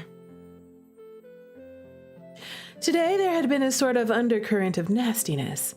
I'd have expected him to just walk out the entire time. I didn't know if it was concern about his grade or just sheer stubbornness that kept him from it. Either way, I didn't even know what to tell Allie. You still need to tell me what's going on. I know! Don't worry about it right now. Focus on work. I will call you tomorrow. Then tell me everything. As long as some eldritch horror isn't assaulting the town. Real girl. I keep telling you that won't happen. Listen, this is an otome game. Anything can happen. I'm preparing my anti-tentacle defense plan, just in case. Anti-tentacle! Yes, girl! Yes! Now there's gonna be tentacles in my chat. This has been the first stream that we've had in months where tentacles haven't shown up. And here we go. Tentacles. Yep. Mm-hmm. Okay. All right. Pain in the butt. Ah! Waiting for the yeah. I'm like, huh? Tentacles? Oh, they're not coming. Yes. I set my phone down and rolled to my side. Allie never failed to cheer me up. But I was still ready for the weekend. I couldn't face another day of literature with Marc. Not without a break from my own sanity.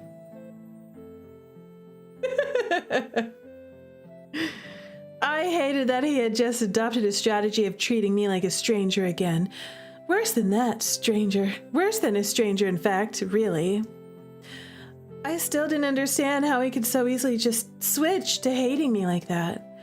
I hated that Even with Allie supporting me and helping me, I felt alone without him next to me, snarking, being cranky and all of that.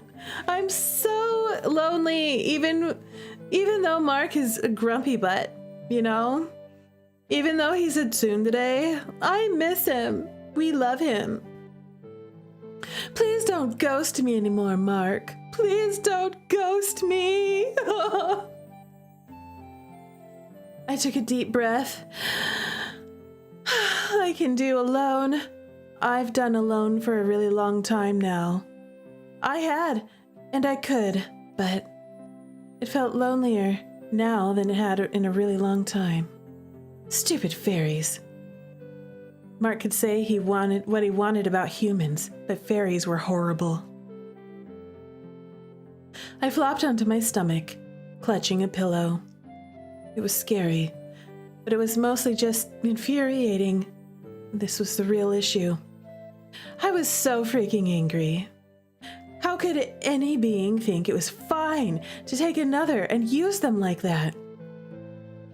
I knew that people said fairy morals were often very different from humans, but how could they just justify this? They were either evil or just insane. Marc was probably right.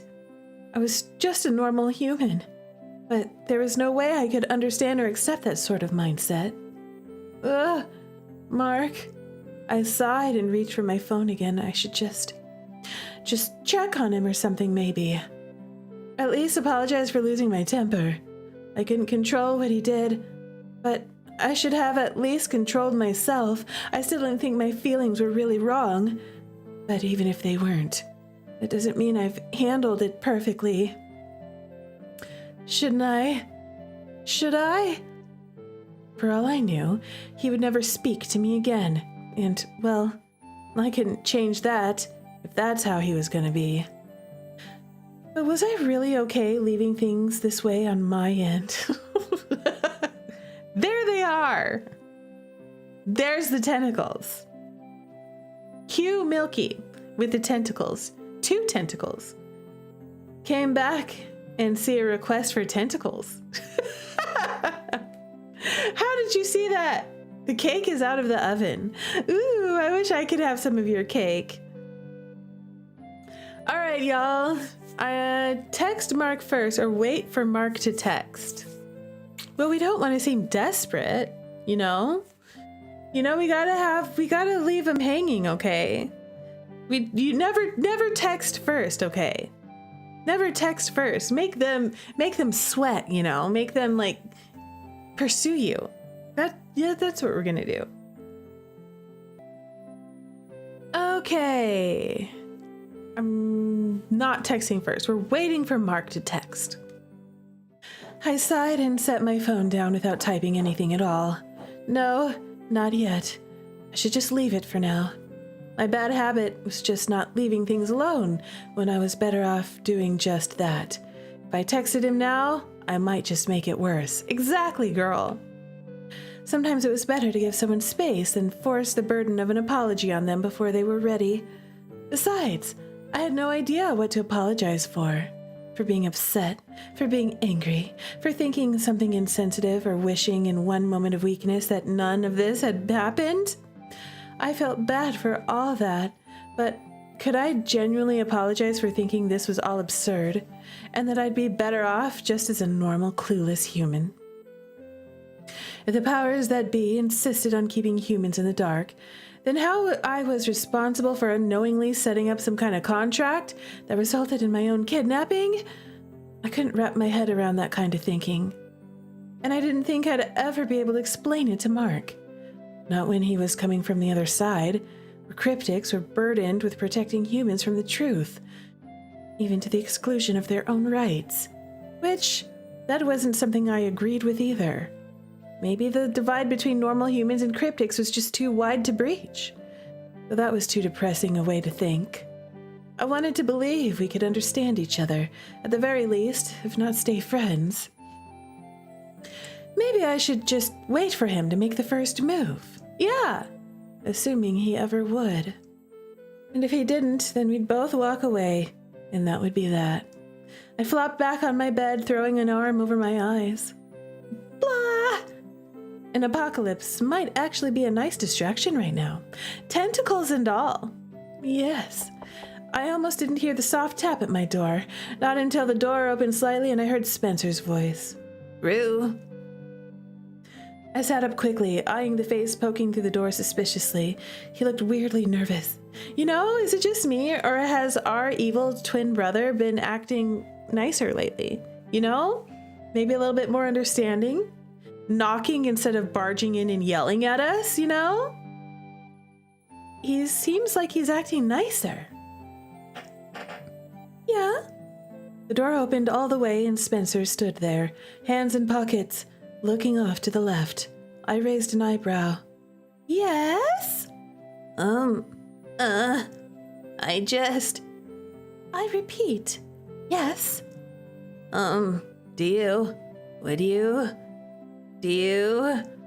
What on earth is wrong with him? I knew Rue would grow to love the tentacles. Love is a strong word, Milky. Bro is being much nicer, real. Wanna go for a walk? What? Okay, that definitely deserves to take a drink.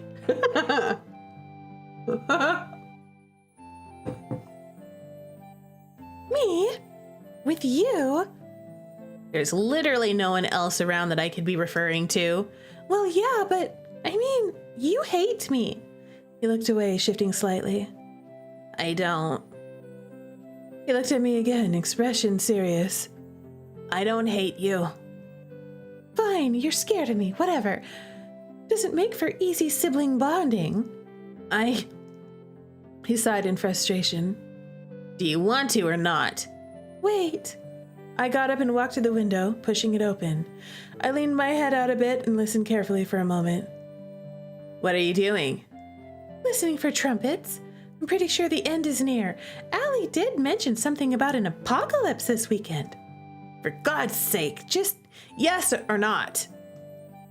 Yes or no, MC. Listen, you know what? Let's patch things up with our evil twin brother. Let's say fine. Fine. He's trying, okay? We're gonna reward that. We're going to reward the trying. Fine, yeah, let's go. Really? Don't look so surprised. You're the one that doesn't like me, remember? He looked away sheepishly, biting his lower lip. I already said that's not true.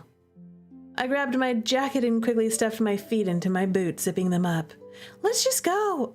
All right. I mean, I'm the one waiting on you. I rolled my eyes as I stepped into the hallway.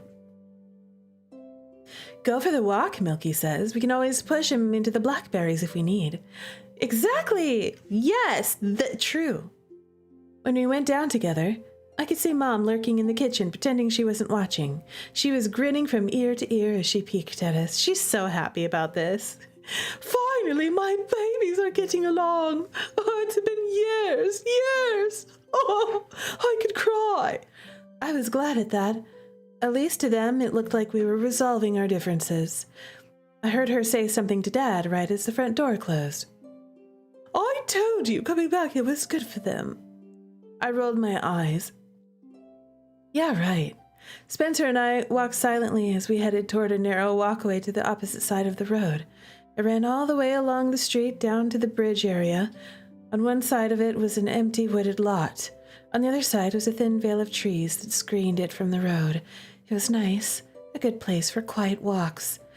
For a while, there was nothing but the sound of our feet on the path. It was a nice day, though, and it was getting a bit cold. Nights were definitely worse by now. I was glad I'd curbed the sleepwalking issue before the temperature took a nosedive. Running around at night in this weather definitely would not be good for me. You know. I looked up at him, surprised when he finally spoke. I just have to point out, I love this background. It's probably my favorite background that I've seen so far.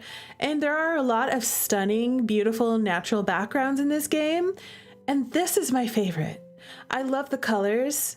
I love the composition of it. I love how the contrast of the tree in the foreground with the beautiful light streak of the sun. It's like a golden sunrise or sunset. One of the two. It's a sunrise. And then the path and everything, it's just so beautiful. It's perfection. I want to walk on that path too. Yes, it does. I would walk on that path and take the dogs on a walk there every single day. If I lived there and it's right there in walking distance, I would walk there every single day, 100%. Yeah. I spent the last 5 years convinced you were some kind of intruder that stole my sister and invaded our house. What a conversation opener. I mean, he's not wrong. But the one that he interacts with on the daily is actually his sister. Every single day, I waited for you to attack me again. I thought that's why you stuck around. Or I thought maybe you wanted to kidnap me too, or kill us all. I just assumed you knew what was going on because of what happened that day. It wasn't that I hated you. I mean, I guess I did. But it's hard to not hate someone you think is there to do something terrible. I get to walk on paths like that since I do live in that area, says Milky. Yeah, you do. I'm jealous. I'm jelly. Listen, I have nice walking paths in my area. It's just I have to drive to get to them. At least a 10 to 15 minute drive to get to them. But there are lots of them. And no one would believe me. I blamed you for that too, for making everyone think I was crazy. It was the most he'd talked to me in, well, years really. It was the first time he had said anything like that. I wasn't entirely sure how to respond. I'm sorry for what happened back then. If what you said about being a changeling is true, then it wasn't even you who did those things. I know that, but of course that hadn't been me. It had been her that hurt him. She had done everything, all of it. It was infuriating sharing this body with someone that had done those things. I hated it. I wanted out. I wanted away from her. I wished I could peel myself out of this body and escape it as easily as she could put me on as a disguise. Talk about being a body snatcher. Real. What is it? What do you mean? You just had a weird look on your face. I didn't even know how to go about explaining the turmoil I was feeling at the moment. How do you explain wanting to beat your own body up because it belongs to someone else? It's nothing. He reached the bridge and Spencer went to lean against the rail. He stood there, staring into the distance with an unreadable look on his face. I watched him for just a moment before I joined him at the railing, staring off to where the creek disappeared into the trees. You know, my second day after finding out about the club, I encountered a spriggan here. A what? A spriggan, a type of fae. It scared the ever-loving crap out of me. Yes, it did. I keep thinking how in movies characters power through this stuff so easily. But in real life, it's pretty scary. But you still kind of have to power through, even if you're freaking out the whole time. Yeah, real. I wish I could be like Allie. None of this phases her. She just handles it all. She talks about spriggans and impending doom like it's normal. She was probably scared at first. She was probably scared at first too. Anyone would be. I guess so. She said she nearly died during that time. I still haven't fully heard the story, though. I chewed the inside of my cheek as I watched him. He was just staring straight ahead with a serious look on his face. I'm sorry I kept all this from you. I'm sorry that I treated your suspicions about the club like they were stupid even though I knew they were true. They'd stressed that I couldn't tell anyone. It's okay. That part, at least, I somewhat understand. awkward. This is so awkward. Why is talking to my own brother this hard? What was it like? What was what like? The thing you saw here. The Spriggan or whatever. Oh, that. Well, it was huge. It was singing some kind of creepy song, and I just stupidly went to check it out, as I do, apparently. Anyway, it grabbed me and tried to draw the woods. Also, Midnight, I know you're sick and everything and you're not able to stream right now, but I'm going to give you a shout out. It was singing some kind of creepy song, and I just stupidly went to check it out, as I do, apparently. Anyway, it grabbed me and tried to drag me off into the woods. What happened to it? Apparently, it was relocated to a less popular... Wait, what are you doing? He was heading for the edge of the bridge, where the ground dropped off toward the creek. I just want to look. It's not down there anymore. I know, but I still just want to look at where it was. Spencer, come on. Don't... I followed him anxiously. I didn't want to look down there again, even if it was just gone. I shuddered. Annoyed and a little worried, I followed him down the embankment, and to my great relief, when I peeked under the bridge, there was nothing in there. Nothing there at all. I mean, of course there wasn't. They'd moved it, and I doubted it would just come back. On the side where we were on, wet, mossy earth and stones sloped up to the side, creating a somewhat dry area to stand on. I looked up at the underside of the bridge, all worn out and covered in a thick layer of moss. As far as I could tell, there wasn't any real evidence that anything inhuman had ever lived here. I assumed the agency had cleaned up anything weird. Something caught my eye. Faint scribbles on the wall. I leaned closer. It was too dark to see it well. They looked like drawings or maybe writing. I squinted, trying to see it better. Weird. That looks almost like the language we made up. I couldn't tell what it said. This looks like the kind of place we'd have played when we were kids. I looked at him over my shoulder around the bridge. Yeah, we'd have definitely ended up in the water, and when we went home, soaked and muddy, Mom would have had a fit. Probably. I traced my fingers over the drawings, wondering if some kind of kid put them there, or if it was the work of the Spriggan. I'd imagined this was a popular play spot for the neighborhood kids in the summer. Hey. Yeah? Can I ask you something? Not like me saying no has ever stopped you before. Real. Have you given more thought to the whole contract thing and how it happened? Oh, yeah. I've thought about it a lot, actually, but I don't know. I really just can't remember anything that seems like it could have been the catalyst. Do you remember how, in the woods, behind our old house, there was that weird mound where we always played? Oh, yeah! I totally forgot about that. We used to have picnics on top and under it. I trailed off. Wait, under it. Why had I thought there was something under a hill?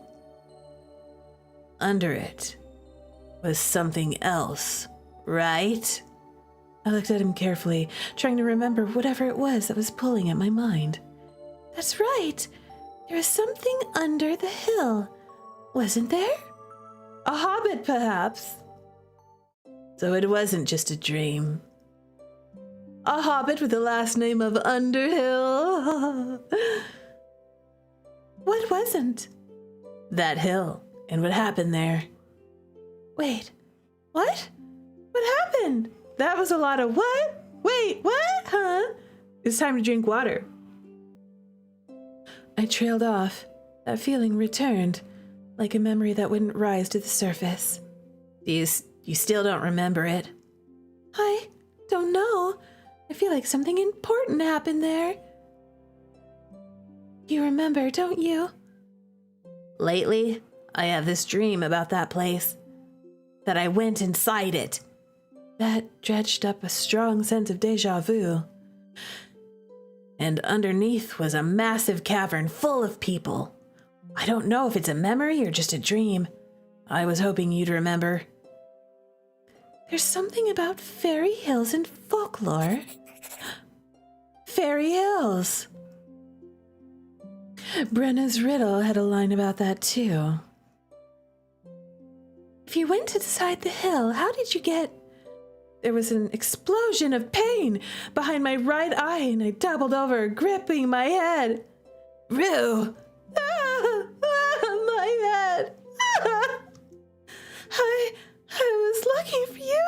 Everyone was looking, but you wouldn't come when I called, and then I heard voices under the hill. I don't remember what happened next. Stop trying to remember. It's fine. What happens in your dream? How did you get out? I don't know. I rubbed my temples, though it wasn't helping much. The fairy hill. Another stab of pain crawled through my head, and I tried to push the thoughts away. Maybe it's not relevant anyway. If it's too painful to remember, then stop trying. But why would it hurt to remember? Because they had sealed my memories up? Damn it. In any case, I have another way to fix the contract issue, probably. It's a bit of a riddle, but I think I have it mostly solved. Spencer let out a dry laugh. This is all completely absurd. I never believe any of this usually. He touched his eye, the smile fading off his face. If I hadn't seen the things that can happen, if I didn't know firsthand that there are things that sometimes can't be explained, I think we were both crazy. Real. When I get my soul sorted out, I'm gonna find a way to fix what they did to your eye. I promise. Just worry about yourself for now. I don't know how I'd promise that sort of a thing, because what if it can't be fixed? You know? Maybe promise to try, but don't make promises you can't keep. Come on, let's get out of here. This place gives me the creeps. It also smells like weird mold. As opposed to normal mold? Yep. We climbed back up the embankment to the top of the bridge. Did you tell Marc about what Kaya told you? He was there for most of the discussion, and then we fought about it, so there's that. You had a fight with him? Well, yeah.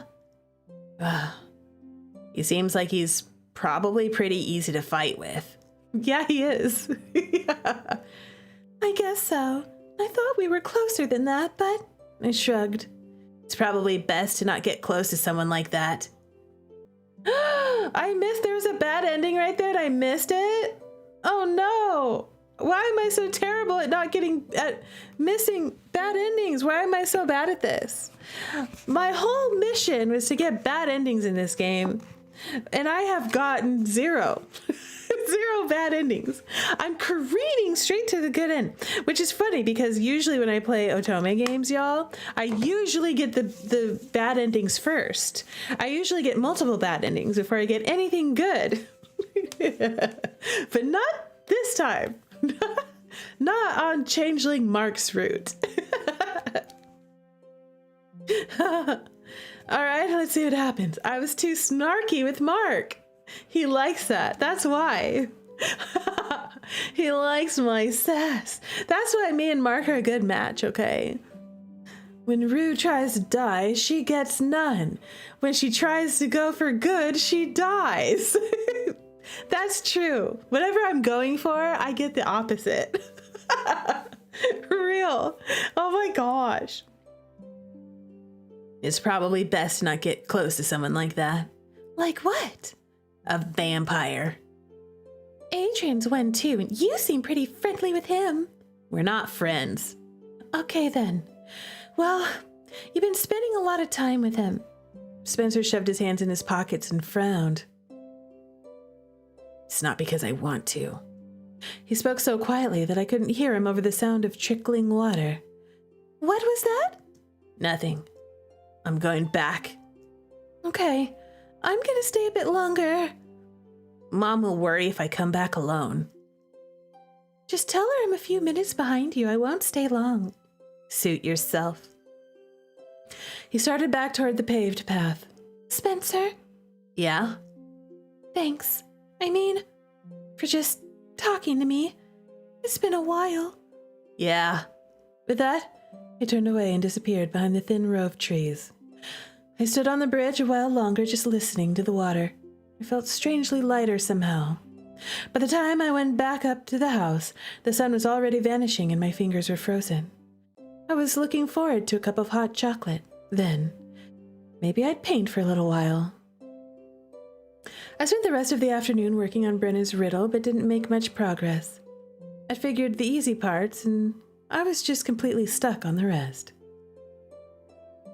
I really need some help with this. I was glad the holiday would be over soon. I went to get the jar of St. John's wort so I could barricade myself in my room.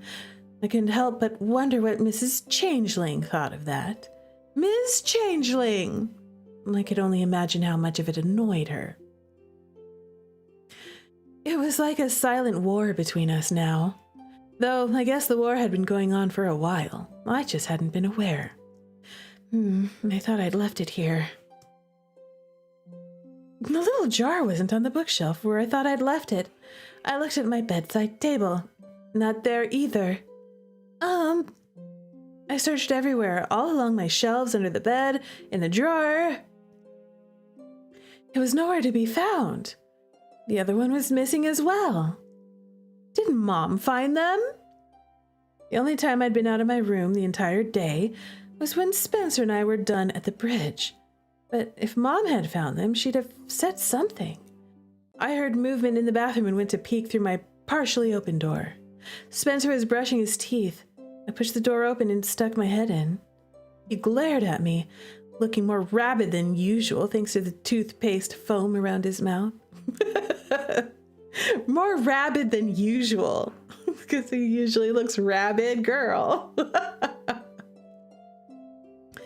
Sorry, I can't find the jar of herbs I used to keep me in my room at night, or the one I used to dispel it. Have you seen them? Why would I have seen them? I don't go in your room. I don't know. I just can't find them, so I don't know. Maybe your friend, what was it? A brownie? But it's never taken my stuff before. That doesn't mean it can't start. Yeah, but, damn it. This is serious. What if I sleepwalk tonight? What if she tries to go home or something? Fine. I just won't sleep tonight. I returned to my room, slamming the door behind me. Maybe it really was that stupid brownie. I wondered where its stash was. Surely it had a place where it hid stuff, besides the front cabinet. Maybe I should check there after Mom and Dad go to bed. Come to think of it, one of the jars was fairy bane. It hurt me through the glass. Had the brownie been so determined that it didn't care if it was hurt? But why? Then again, it was Fae after all. Maybe this was just its way of siding with the changeling. What if it was the changeling in her head? You know how she sleepwalks at night? What if the changeling in her head figured out what was going on and why it couldn't leave the room? And then maybe the changeling was like, I'm getting rid of this crap. That could have happened. I flopped onto my bed and picked up a book. As soon as it was quiet downstairs, I'd go check in on the cabinet, just in case. If I didn't find them, I'd definitely have to avoid sleeping. Now more than ever, I couldn't afford to be sneaking out at night. It was around midnight by the time I was able to sneak downstairs to check the cabinet for the jars. It was the only place I could think of that they might be. That was the brownie's usual hiding spot. Then again, it was just for pranks. If stealing my herbs was its way of helping the changeling, I might not be finding them. And I didn't like the idea of having another enemy in the house. Wonder if I can contact Shelley for more of them. I had no idea how. I didn't have her number. I made it down to the foyer and padded to the cabinet. Pulling the door open, I shined my light of my phone inside. There was nothing in there. Darn it! What was that? I thought I heard something. A faint noise. Footsteps. I crept quietly to the kitchen in time to see someone vanish out the back door. Spencer? What was he doing? First thing that popped into my head was sleepwalking. But that was impossible. Or it should be. I was the one with a fairy in my head. Though, I guess technically I'm the one in her head. Should I call out to him? But I was kind of worried. It was weird for him to be doing this, and he might not tell me what was going on. I shifted from one foot to the other before I finally shoved my feet into a pair of sneakers by the door and followed him.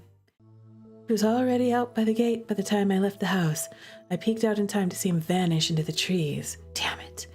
Okay, I was gonna have to catch up and drag him back. I didn't know what he was up to, but this wasn't the time for it. Somewhere at the back of my mind, I did have a strange thought. What if he was like me? What if he was a changeling too? I had that same thought. What if he was sleepwalking like me? Was that even possible? I quickened my pace, hurrying to catch up. But I didn't know where he'd gone. I didn't know if I was going to the right direction. I stopped inside the tree line, listening for movement. Spencer? There was no answer. I was trying not to be too loud. Didn't want to wake anyone up. A hand covered my mouth. I started to struggle. Hold her. What does it look like I'm doing? Then hold her tighter. She's gonna be pissed if you screw this up, and neither of us want to deal with him pissed. Him? Those voices. Is it Tweedledee and Tweedledum vampire buddies? I whipped my head around, catching sight of Spencer's face behind me. What the hell are you doing? Something was wrong. Definitely wrong. He looked terrified, distraught. He had something in his hands. A bucket? What is... He overturned it on my head, drenching me from head to toe. The first thing that popped into my head was the story of how people would burn changelings to reveal them. Oh my God! I struggled against the hands holding me frantically, but it doesn't smell like gasoline. It was just water? It was... Wait. Was it water? It smelled funny, like... Why did I suddenly feel weird? What are you? Stop talking. I suddenly realized where I'd heard that voice before. It was Matthew, Adrian's friend. I tried to wrench my arms free, ignoring the tingling that was creeping its way down to the top of my head. Let go of... I let out a short scream as Matthew grabbed a handful of hair and yanked my head back hard. Stop it! Adrian said not to hurt her. She won't be hurt from this much. Why is my throat so tight? He shoved me down into the wet leaves, and I didn't have the strength to move. My vision blurred as the tingling turned to burning. Why? We're just doing this to get you back. Sorry, but it's probably going to hurt a little since you're not kneeling in a 7-pointed star. But Adrian's already waiting by that fairy hill to find you. The riddle. He was talking about the riddle. But why? How? I had more questions, but it felt like my entire body burst into flames. I curled into a fetal position as the burning ripped down my spine and to the ends of my fingers and toes. Spencer was standing above me, looking stricken. Why was he doing this? Why are they trying to do? What are they doing? I glared up at him from the ground. You are so dead. And that was the last I remember of that. Oh my gosh.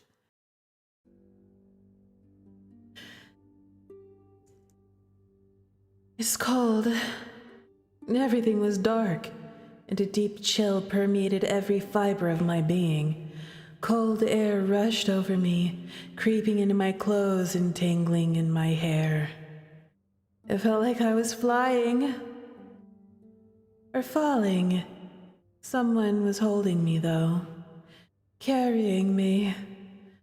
I felt like I was being laid gently down, and then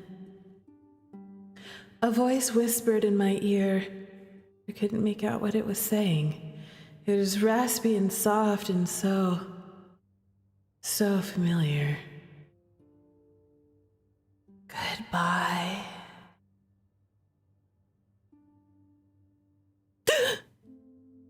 I woke with a start. Pulling myself to sitting position, I groaned. The crackle of dried leaves immediately caught my attention. I rubbed anxiously at the side of my head as I looked around. Outside, it felt like my head was full of cotton, and my thoughts were struggling to travel through it all. My body was heavy and weird.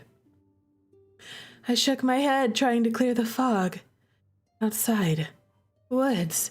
Disjointed thoughts tried to connect into complete sentences, but it was so hard to think straight. Is this a dream? No. I had just been dreaming, hadn't I? And then I woke up. I realized I was curled at the base of a tree. Using it for support, I got shakily to my feet. My body was tingly. I rubbed my hands together, trying to rid myself of the feeling of ants marching across them. Where am I? My jumbled thoughts were still trying to catch up to my current situation. I was outside. That much I finally grasped. I was in the woods.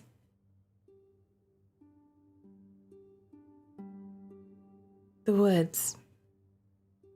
How far from the city am I? How did I even get here? I had to have wandered off again, but how long ago? I couldn't work out what my last coherent memory was. I had been in a room that I didn't recognize. No, wait. That was my room. Why were my memories so messed up? There were faces and names and places that I knew I should recognize, but I wasn't able to piece them together properly. We were the house in the city. No, wait, we moved. We moved back home. I stood up straight as parts of it rushed back to me. That's right, we moved back home several weeks ago. That room had been my bedroom. I was in my bedroom earlier and then what? Disconnected images flashed through my mind. A backyard, the woods. I had definitely wandered off again. I assumed, anyway. That was the only thing I could think of. I knew I'd been sleepwalking, but why? Why hadn't I told Mom about it? It was a secret. I knew it was a secret, but I couldn't remember why. Ugh! I dragged my hand through my hair in frustration, trying to get my stupid brain to work. Whoa! When did my hair get so long? Ugh! I held out several long locks, realizing it was past my waist. Okay. I definitely didn't remember letting it grow. I hated letting my hair get this long. It was too much of a pain to deal with. What on earth had happened? Man, my memories are really a mess. We don't remember our brother and that other vampire guy totally messing us up. And not just the ones about wandering off. All of them. I smacked my face lightly, trying to snap myself out of it. Not the time to worry about fashion. I needed to figure out how long I'd been gone and how to get back home. That was the important thing right now. There was a loud crack behind me and I whirled around. Heart in my throat. A wave of dizziness washed over me, and I steadied myself against the tree as I stared into the shadows. Is someone there? My voice was so hoarse and weird, like I hadn't used it in a while. Something moved slightly, then came toward me. I prepared to run just in case it was something hungry. But instead, a boy about my age stepped out from under the trees. Something about him tugged at my memory. He was kind of familiar. Do I know him? We forgot Adrian. So this is where you were. Thank goodness. I was worried I wouldn't find you. He definitely talking to me like he knows me, but it was weird. He was alone. And come to think of it, I didn't hear any evidence of actual search parties. No people shouting my name. No flashlights visible through the trees. If I'd been missing because I wandered off like I had in the past, I would have heard other people looking for me, right? What's really going on here? I eyed the boy suspiciously, unsure of what to say. What's wrong? Do I know you? You don't remember me? I don't, no. My head is so weird. He seems familiar, but was definitely drawing a blank as to a name or how I knew him. Something about him was throwing me off, though. There was something unpleasant I wasn't quite remembering, but I didn't want to jump to conclusions. I see. You really don't remember. I wasn't expecting that. He says he wasn't expecting it, but he also doesn't seem too surprised. I'm surprised to know you, but don't. It doesn't seem to bother you too much. Oh, well, it's not that it doesn't. Actually, it's really annoying to think that I'm forgettable. Who are you? My name is Adrian Wallace. We go to school together. School? I racked my brain trying to pull up any memory of school. Spencer and I had started back to Stone Circle. A few faces flashed through my head. A dark-haired boy with gold eyes. A boy with purple hair. Allie. A pink-haired boy. I frowned. A tall blonde. Yes! Somehow I felt sad and frustrated when I remembered him. But the guy in front of me... Wow, you really don't remember, do you? I just said I don't. What's going on right now? You don't seem to be part of a search party. I don't hear anyone else. How did I get out here? And how did you know about it? I can explain everything if you just come with me. Explain now. I'm definitely not going with someone I don't know. For all I know, you kidnapped me and are just trying to get me back after I escaped. Kidnapper. For some reason, the moment I thought that, I felt a strong sense of familiarity. Almost like deja vu. There was definitely a memory trying to rise to the surface. That made me more suspicious than ever. Something was definitely not right about this. You're still the same as ever. What does that mean? Okay, fine. I'll give you an explanation now. The truth is, I'm your boyfriend. We started dating a few weeks ago. Really? Oh my God. How dare you? You probably don't remember it, but we had a fight a couple days ago. I convinced you to sneak out because I wanted to apologize, but we argued and you ran off. I've been looking all over for you because I was worried. That's why there aren't any search parties. My boyfriend? That same feeling of deja vu is back the moment he said something about arguing with my boyfriend. There were a few vague images of me talking to him. I was upset, and I grabbed my head, trying to will the memories to the surface. What he said seemed familiar, but I just didn't know if I believe him. Rue? He is a liar face. Are you really trying to get away with that, dude? How dare you? Question him further. Reject that explanation because it doesn't feel right, or just get the heck out of here. Let's just get the heck out of there. Maybe that'll give us a bad ending. Yeah. I didn't believe him. Not at all. I couldn't. Nothing about his story made sense. It didn't explain why I woke up in the woods or why my memories were a mess. None of that would happen if I just had a fight with my boyfriend. And I'd never have been stupid enough to sneak out at night in the first place. That's right, we're not stupid, we're a genius. Much less run off in a dark forest in the middle of the night. I watched him carefully as I considered what to do. Something about him just unnerved me. His eyes, they seemed strangely glowy, I just didn't like him. No matter what sort of familiarity his boyfriend story brought up, there was something else there as well, something darker and uncomfortable. Yeah, he's creeping me out. His eyes are definitely creeping me out right now, like real. I want to get away from him. He was watching me silently, the smile having evaporated from his face. Okay, I'm going to do it. I edged away and then spun around and started running. I didn't know why.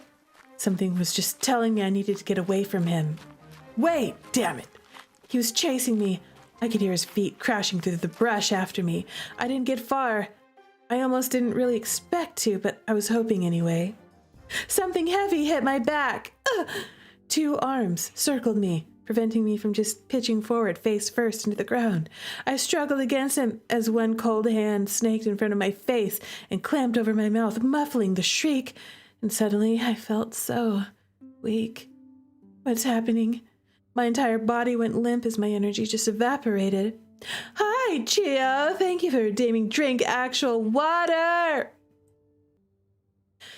I felt Adrian's breath against my cheek as he pulled me tight against his chest. I didn't have the strength to fight anymore. I drooped against him, shuddering as he buried his face against my neck. I knew it. I knew I was right. You're just like him now. No, it's even better. His voice sounded weird, thick, excited, scary. Stop blushing like that. Why are you being scary? Y'all, I kind of thought he was harmless after a while. I thought maybe he might have been misunderstood and maybe he wasn't so bad. I don't think that anymore. I whimpered in alarm as his hand slowly slid down my chin and over my neck, settling against my collarbone as if to hold me in place. Even though his grip around my shoulders had loosened, I could barely stand anyway. If not for him holding me up, I'd have already fallen. What are you? Has he been eating our brother and now he's gonna eat us? He might. I thought he only ate our brother that one time, but why was our brother about to pass out that other time? Don't worry. You're definitely too precious to hurt. Just sleep for a bit. I'll be taking really good care of you from here on out. From here on out? What are you, a yandere? And with that, everything went black. Is this a bad ending? Have I finally come to a bad ending? Milky, it's really bad. It's really bad. When I came to this time, I was curled on my side in the dirt with my hands bound loosely behind me. How many times does this make tonight? I struggled to open my eyes. I was so tired. Where are we? Where are we? I just wanted to sleep. There were voices, distant, muffled like they were outside. Wherever I was, I couldn't tell how many people there were. 5, 6 more. Our brother totally betrayed us. My head was too foggy to make sense of what they were saying. Adrian, that bastard. I finally got my eyes open and saw a familiar figure slumped nearby. He betrayed Spencer, too. His eyes were open, but he looked strange. He was just staring ahead with a dead look in his eye. He's not dead, is he? Oh my God, tell me he's not dead. He's a victim too. I struggled to sit up. He immediately noticed me and scuttled over, pulling me up. Oh, he's alive. Work mouth. What's going on? Well, that was what I'd intended to say.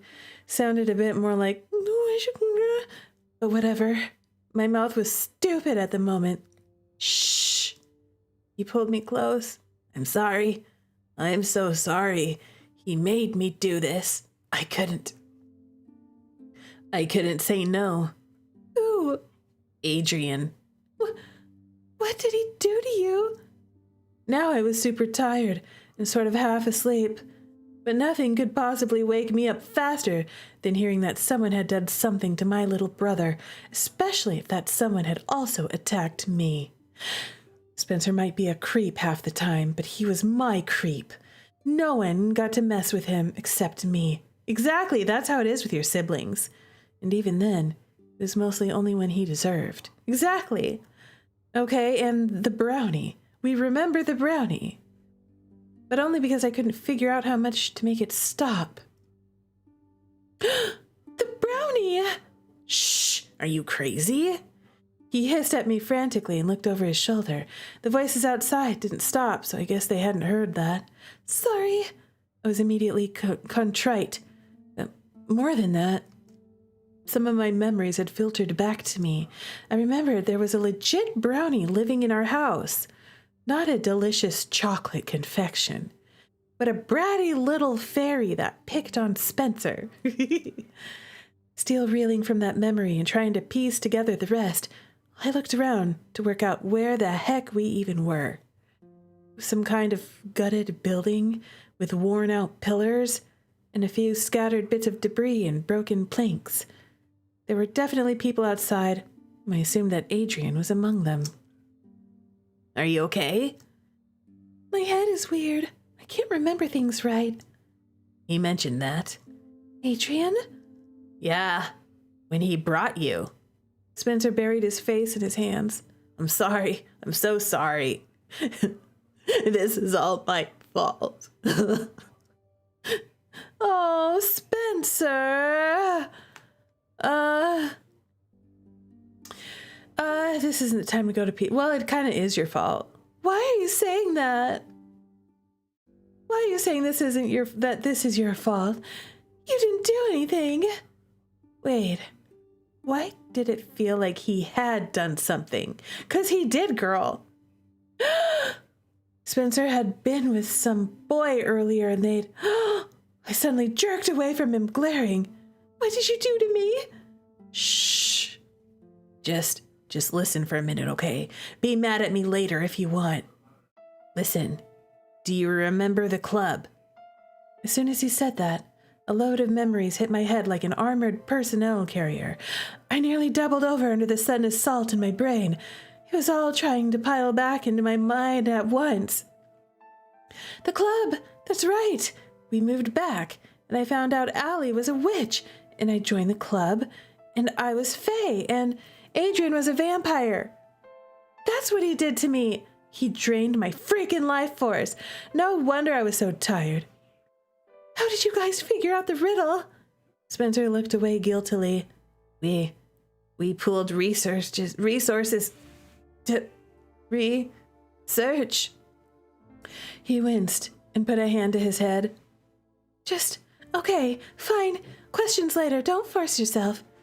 So Spencer hadn't been helping them because he wanted to. I suddenly realized something. So all that time that he was like buddy-buddy with Adrian, it wasn't because he wanted to. Adrian was forcing him that whole time and pretending like they'd been friends.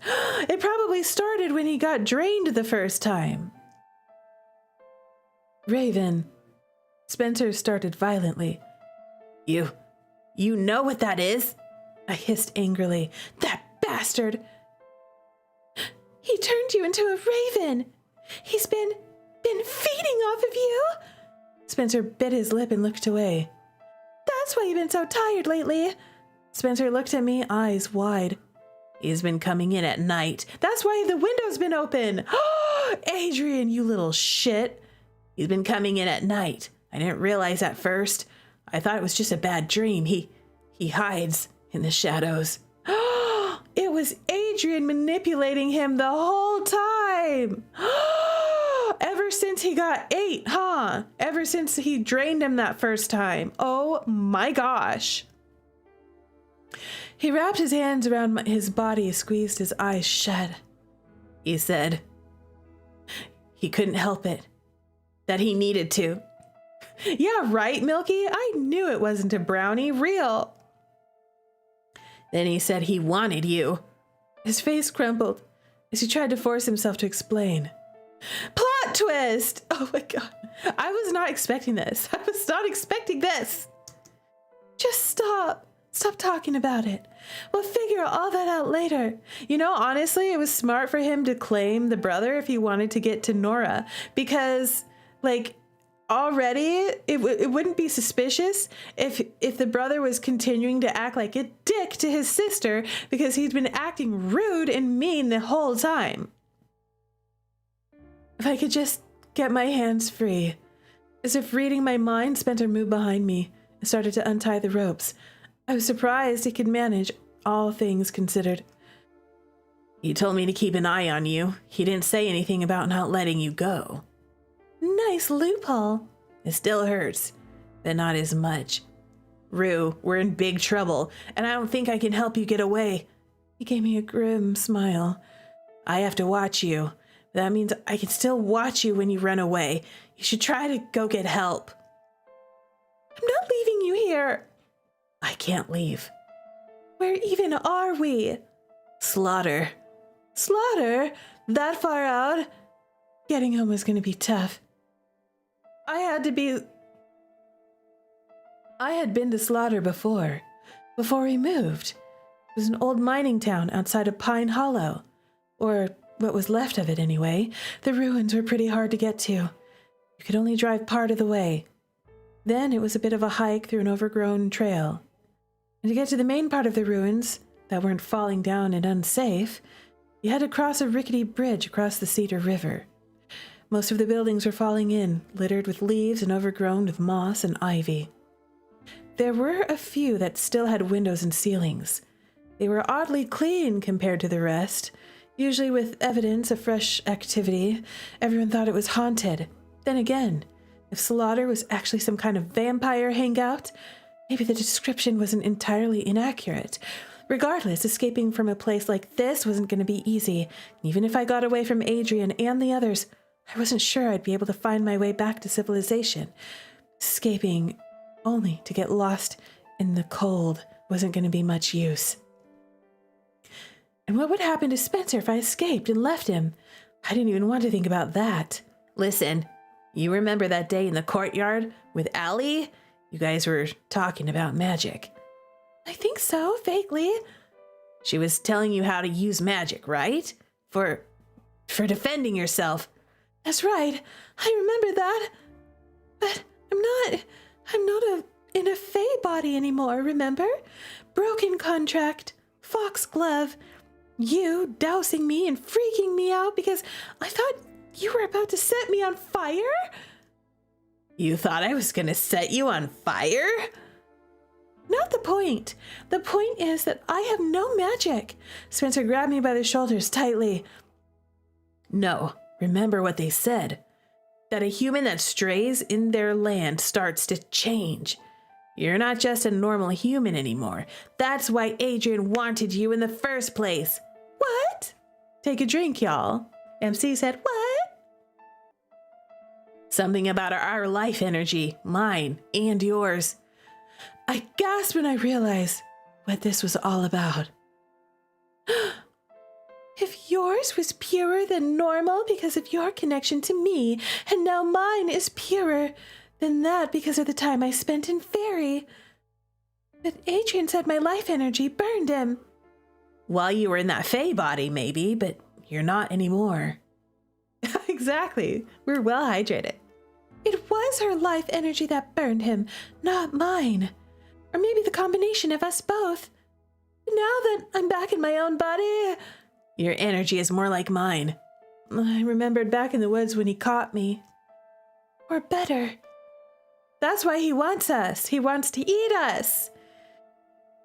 But even if all that is true, why would Adrian risk everything for this? He probably tried to get away with the whole boyfriend act, you know, so that way he could, like, convince us to, like, let him eat us. I'm your boyfriend. You let me do this to you all the time. Don't you remember? Yeah. Nope. After what happened with Marc's cousin, after spending so much time hating Marc's family, why would he go down the same path? I don't know. He's been weirder every day, obsessed, like a drug addict. He is a Yandere. I don't know what that meant. Whatever the case is, we can't stay here. Pretend we're dating and then stick us in a cage. Exactly. It's basically what he did. I know. That's why you need to try what Allie showed you and you two finished. We both froze. He was standing in the door of the building, silhouetted by the moonlight. Beyond him, I could see several unfamiliar figures. All I assumed were vampires. Marc, save me! Where are you, Marc? And I knew Spencer and I were in big trouble. What a terrible time to break up with my real boyfriend. Adrian smiled and stepped inside the building while the others lurked outside. I got to my feet as he came toward us. I'm surprised you woke up so soon. Then again, some species do replenish life energy pretty quickly. I guess that's lucky for me. He reached out for my face, and without thinking, I slapped his hand away. Don't touch me! How dare you! You're right, Milky. We should have texted Marc. He looked at my freed hand and then at Spencer, lifting an eyebrow. Don't look at him! Anyone could have gotten out of those stupid ropes! That's good, because it would be unfortunate if you had help. Spencer flinched, and I grabbed Adrian's hand without thinking. Leave him alone! I immediately felt the strength sapping away and release him like his arm was hot. He just laughed slightly. You and your brother don't get to dictate what we do. Are you stupid? This is crazy. Why are you willing to throw everything away just because we taste a little better than the average human? Do you think that's what this is? He grabbed me by the shoulders and shoved me against the wall, pinning me there. It's because he hates Marc, isn't it? It's not just because we taste better. It's because he hates Marc, and he knows Marc loves us. How long do you think we should let you people tell us how we're able to live? Yeah, punch him in the face, MC. His eyes gleamed red in the dim light. Well, if we punch him, that means we touch him. It probably won't hurt him. He just drained the punch. You people! Spencer and I have never done that. What do you mean, you people? Real. Are you being speciest now? Quit being racist, Adrian. That's exactly what you humans do. You dictate what we eat, how we interact, how we dress. Everything we do revolves around making you, stupid humans, feel safe. I'm not even a human. Then I met the two of you. He ran his cold fingers down my cheek, his expression relaxing a little. My head drooped as my strength drained away. Do you have any idea how much more alive I feel right now? The moment I touched your brother, I couldn't get that feeling out of my head. I had to get him to not touch me. Unable to slap him away without making skin-to-skin contact, I kicked out at him instead. He jumped back a little ways, getting well out of reach, though I doubted a kick from me would do much harm. He seemed more amused than anything. I'm surprised you still have the energy to fight back. No thanks to you. Well, that is the point after all. I had to get away from him somehow, but there was also Spencer. No matter what he said, I couldn't leave him here. Adrian must have been looking for an escape. Adrian must have seen me looking for an escape. Yeah, that one, Milky. Kick him in the walnuts. He just smirked. You can try to run from the exit if you want. Though, if you run away, I can't promise your brother will be okay. You won't hurt him. That'll attract attention when the others notice it. You wanted me because my life energy is similar to Spencer's, but if I vanish, it'll be way easier to cover it up. I have a history of wandering off, and you can make Spencer keep quiet about it, can't you? Wow, you figured out all that pretty easily. You're just way too simple-minded. What you're doing is going to make the entire vampire community suffer if you get caught. Then I won't get caught. And if you do, is this worth it? Do you even know what it's like to be one of us? To have your wings clipped? To risk being imprisoned if you just eat the food that's normal for your kind? Yeah, well, when I eat, it doesn't involve kidnapping people and keeping them prisoner in an abandoned building. Even if I had your permission to do it, I'd get in trouble. I'd get in trouble for it now. You've been alive all this time without feeding on humans. He slammed a fist into the wall next to my head. The look in his eyes was strange, feverish. You don't understand. Living like this is like having an arm or a leg cut off. We lose our strength. We lose our abilities. We lose everything. I finally feel like myself again. He wasn't acting like himself, though, unless he'd been really good at hiding who he really was. And the people outside? They're just gonna let you keep all this amazing life energy to yourself? Or do you get to be a buffet for the lot of you? Do I get to be a buffet for the lot of you? I mean, people risk being imprisoned, too. Yeah, exactly. They're just as bad as the Fae, who wanted to use me as breeding stock. Why do these people think that they can just use humans how they want? Well, I'm the only Vitae of this little group, you know. So, they're going to let you put everyone else at risk just because you've decided you like the taste of fairy. He didn't get a chance to answer that. A shout came from outside, and the sounds of a struggle. Adrian looked back toward the entrance, frowning. I took the opportunity to kick him as hard as I could. He doubled over when my foot made contact with his stomach. I bolted for the rickety door on the opposite side of the building. I didn't even hear Adrian come after me. I was suddenly just being slammed up against one of the pillars. Adrian held me there, one hand around my throat. He wasn't squeezing or threatening me, but I definitely wasn't going anywhere. That was stupid. Are you done playing with your food? There's someone here to see you. Matthew.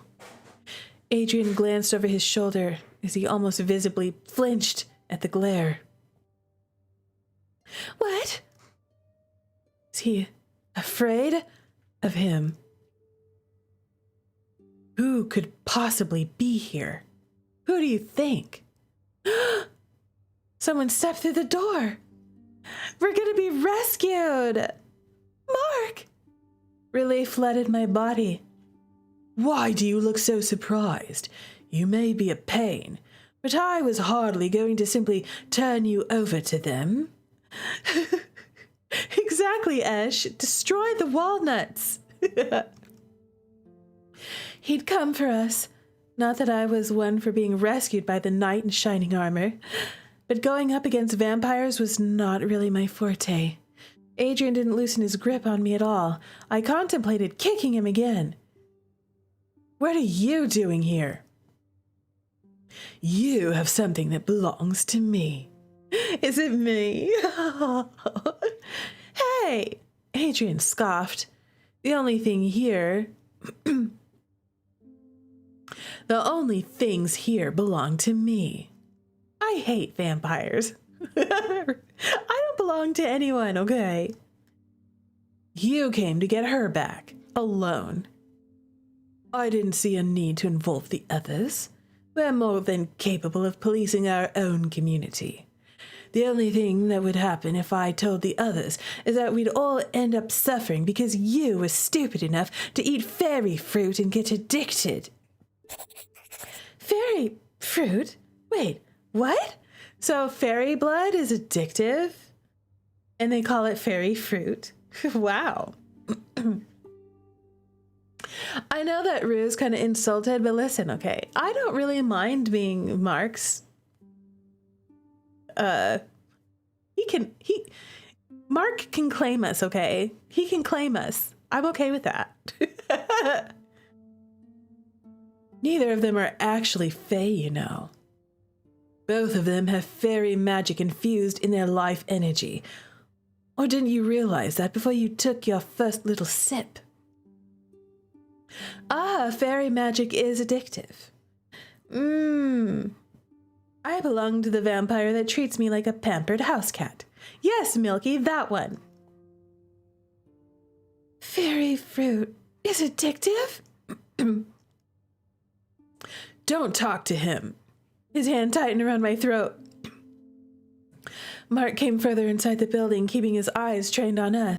I can't say why your brother has that tinge of fey magic around him, but with you, the reason is obvious. Regardless, it's not the fruit that's addictive. It's the magic infusing it. Shut up. Is that why he's being so weird? That has nothing to do with this. Then why don't you hand her over to me? Just me? What about Spencer? Do you think I care what happens to him? Oh, ouch. You can't have either of them. They're both mine. You've gotten rather greedy, haven't you? But I really don't care about your addiction either. I'm going to need you to let her go. That isn't happening. I'd prefer this to stay a civilized discussion. Of course you would. You know you'd never win a fight against me now. What did that mean? Marc was at least twice his size. Then again, what did I know about vampires? Maybe size really didn't matter. I don't care if you keep him. Shouldn't he be enough? He's like bargaining. You can have the brother. I don't care about him. Oh, God. Give me a break. If he goes missing, all eyes will immediately turn to us. You know that. And if they both go missing... Girl, you need to start carrying silver knives around. Something. You need some kind of vampire bane. What?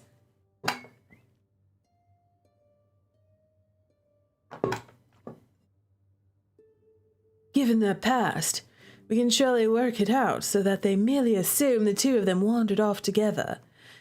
Adrian let out a low snarl. I was startled to see a flash of fangs. What did he need fangs for? There was a loud crash outside, and then shouts, and more crashes, and then bright flash, accompanied by a crack of thunder that shook the windows. Crash! I was trying to make sound effects. You brought others with you. Of course I did. You didn't think I was actually stupid enough to come alone, did you? Who did you bring? Who is it? The idiots from the club? I know that stupid librarian is busy with work tonight. I didn't particularly want to tell Velos what was going on just yet, but yes, the other club members are here. Are you insane? If everyone finds out about this, then it'll fall on the entire community again, just like it did last time. There are some things that are more important than loyalty to our community. So if you didn't want that, you shouldn't have gone along. If you think there are just a few of our friends out there, you're nuts. A lot of us have been waiting for a long time to fight back, you know. I'm fairly confident that if the others can't handle them, William can. Adrian's eyes went a little wide, and suddenly I was thrown to the floor. You jerk, Adrian. How dare you throw me like that? I managed to catch myself before falling face first in the dirt, but landing on a piece of glass that bit deep into my hand. Ignoring the pain, I scrambled to my feet and started towards Spencer, two hands close in my arms, yanking them both behind me. Just stay here. This is going to be over pretty fast. I have no idea what you hope to accomplish. The entire club is out there. How exactly do you think you're going to manage to hide this? All we have to do is subdue them. They'll do exactly what we say if we can make them into ravens. It was amazing what people could try to get away with when they were backed into a corner. You know, I'm a little tired of people grabbing me from behind and yanking me around. I gritted my teeth and jerked my head back with all the force I could muster. Something cracked. I only hoped it was his nose. His grip loosened on me, and I whirled around, ripping my hands free of him. It's okay. William is basically S tier. He will beat them all up. Yay, William, save us! I tried my best to focus, swept my hand through the air, and please let this work. Barrier! Oh! The burst of hot air that spiraled away from me caused me to recoil, but it also flung Matthew away from me. We are magical! I looked down at my hand. Quite pleased. Barrier! Take that! Huh, magic. Interesting. The quiet one with the ghosts. Oh, William has ghosts. William is the one, the Esper Milky. The one with the scarf. I knew we should have sat next to him in class, says Milky. Hey, when you are in William's route, do you get to talk to his ghosts? Because that would be pretty cool. Some 20 feet away, Mark and Adrian were having a very distressing fist fight. Distressing because Mark looked like he was losing badly. Just how strong is Adrian now? I wasn't an expert at this magic stuff yet, but I was going to give it a shot. I took another breath and closed my eyes. I have to make this a good one. I focused, pictured Adrian in my mind clearly, and pictured what I wanted to do. I swept my hand vertically through the air. Get away from him! The blast of hot air nearly knocked me off my feet. I staggered backwards as if someone had punched me in the gut. I was just glad that I had a decent aim. It hit Adrian dead on and sent him tumbling away from Mark and into a pile of wooden pallets. Thank God. Clutching my abdomen, which was aching like I'd just done a few hundred sit-ups, I stumbled toward Mark. He was sitting a bit out of breath. He was standing a bit out of breath and definitely shocked. William has ghosts? Twitch boppy ad music random plays. Oh no. Weird timing. I grabbed his hand and pulled him to the other side of the building. He stopped me before I pulled him outside. Take your brother and get out of here. I don't know if you noticed before, but I don't know if you noticed, but you're kind of getting the crap kicked out of you. I did. In fact, you noticed. Is he really that much stronger? Yes. If I had blood, maybe. As it is, he'll probably follow you as soon as he regains consciousness, so you need to fight your way to where the others are if you can. Blood? So vampires are basically stronger when they eat. Adrian had also gotten stronger because he'd been eating. If that's the case, then can't you just drink mine? No, I won't do that. I held my hand up to him. It's already leaking out. It's not like I'm offering my neck. He stared down at my injured hand. I get that it's not exactly a candlelit dinner, but waste not, want not. The important thing right now is winning. Mark's face scrunched and he looked away. Across the building, we heard the sounds of Adrian moving. Is he gonna do it? Is he gonna do it? Take the blood and level up, dude, says Milky. Milky is rooting for blood drinking. Let the cannibalism commence. Mark seemed to be fighting with himself, but he finally grabbed my hand and lifted it to his face after only a second of hesitation. I knew at some point he was going to be drinking our blood. That's what vampires do, okay? In otome games, and it's romantic, okay? Gross, but romantic, okay? It's going to be steamy, all right? Look at him. He's blushing. He's blushing. Have we seen him blush in his Sprite? Oh, we have seen him blush when he was making out with us. Oh no, we don't want him to be a drug addict. You're right, Milky. Oh no. Oh no, this is bad. Oh no. Oh no. But he finally grabbed my hand and lifted it to his face after only a second of hesitation. His hand tightened around my wrist and he pulled me closer. I gasped when I felt the warmth of his lips and tongue against the cut and the slight pinch of fangs nipping my skin. It hurt.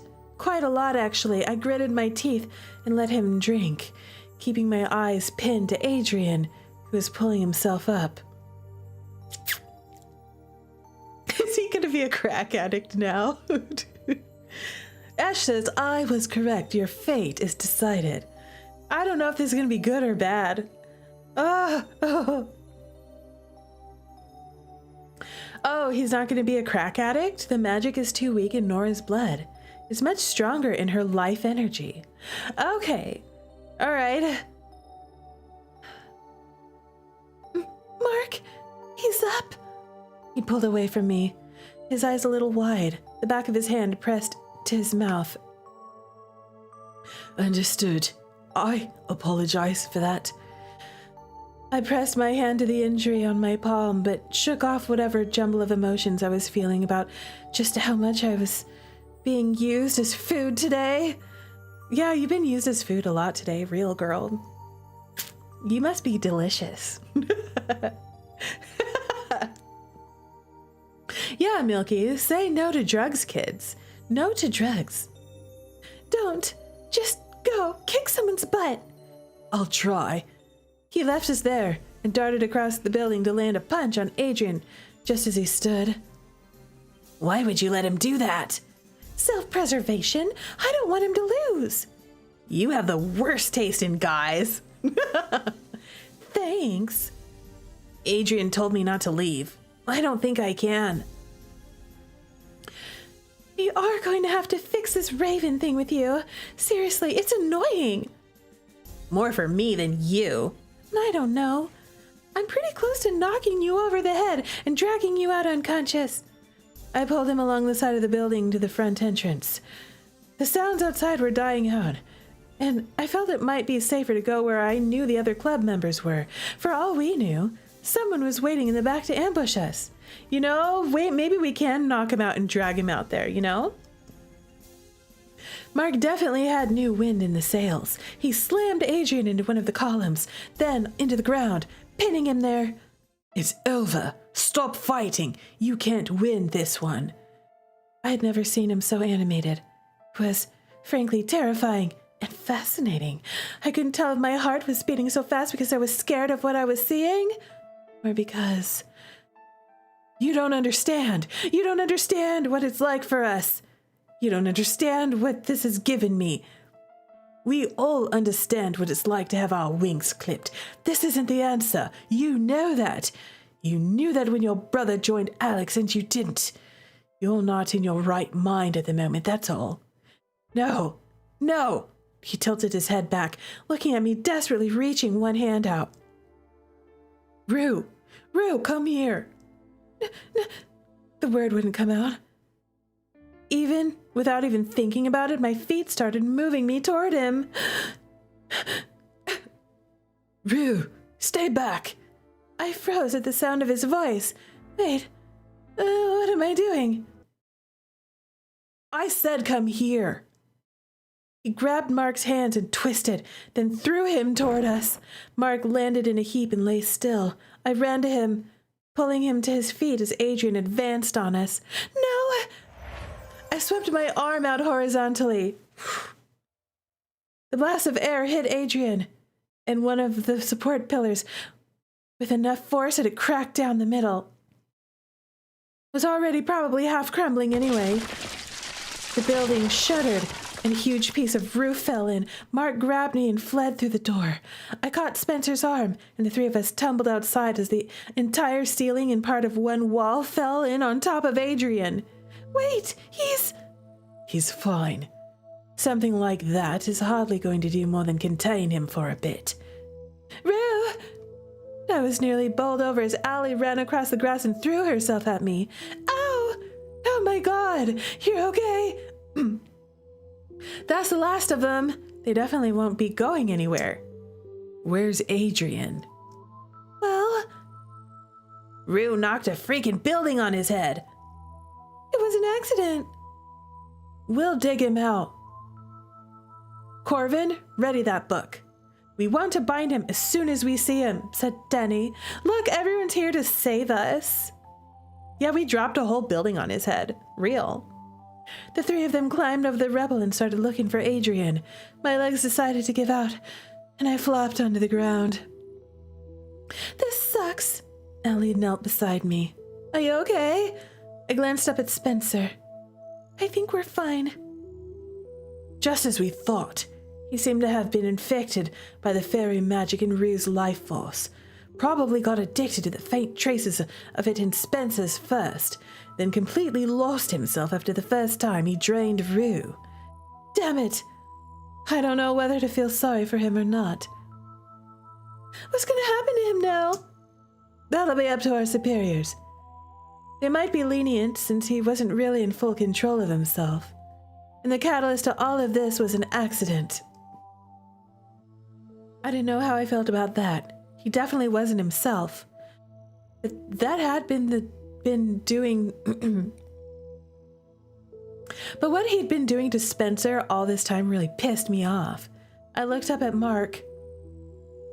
Spencer is forbidden fruit. And so am I. I looked up at Marc. I'm glad you shut up when you did. I thought you were just going to go along with him. Yeah, I was a bit worried for a minute.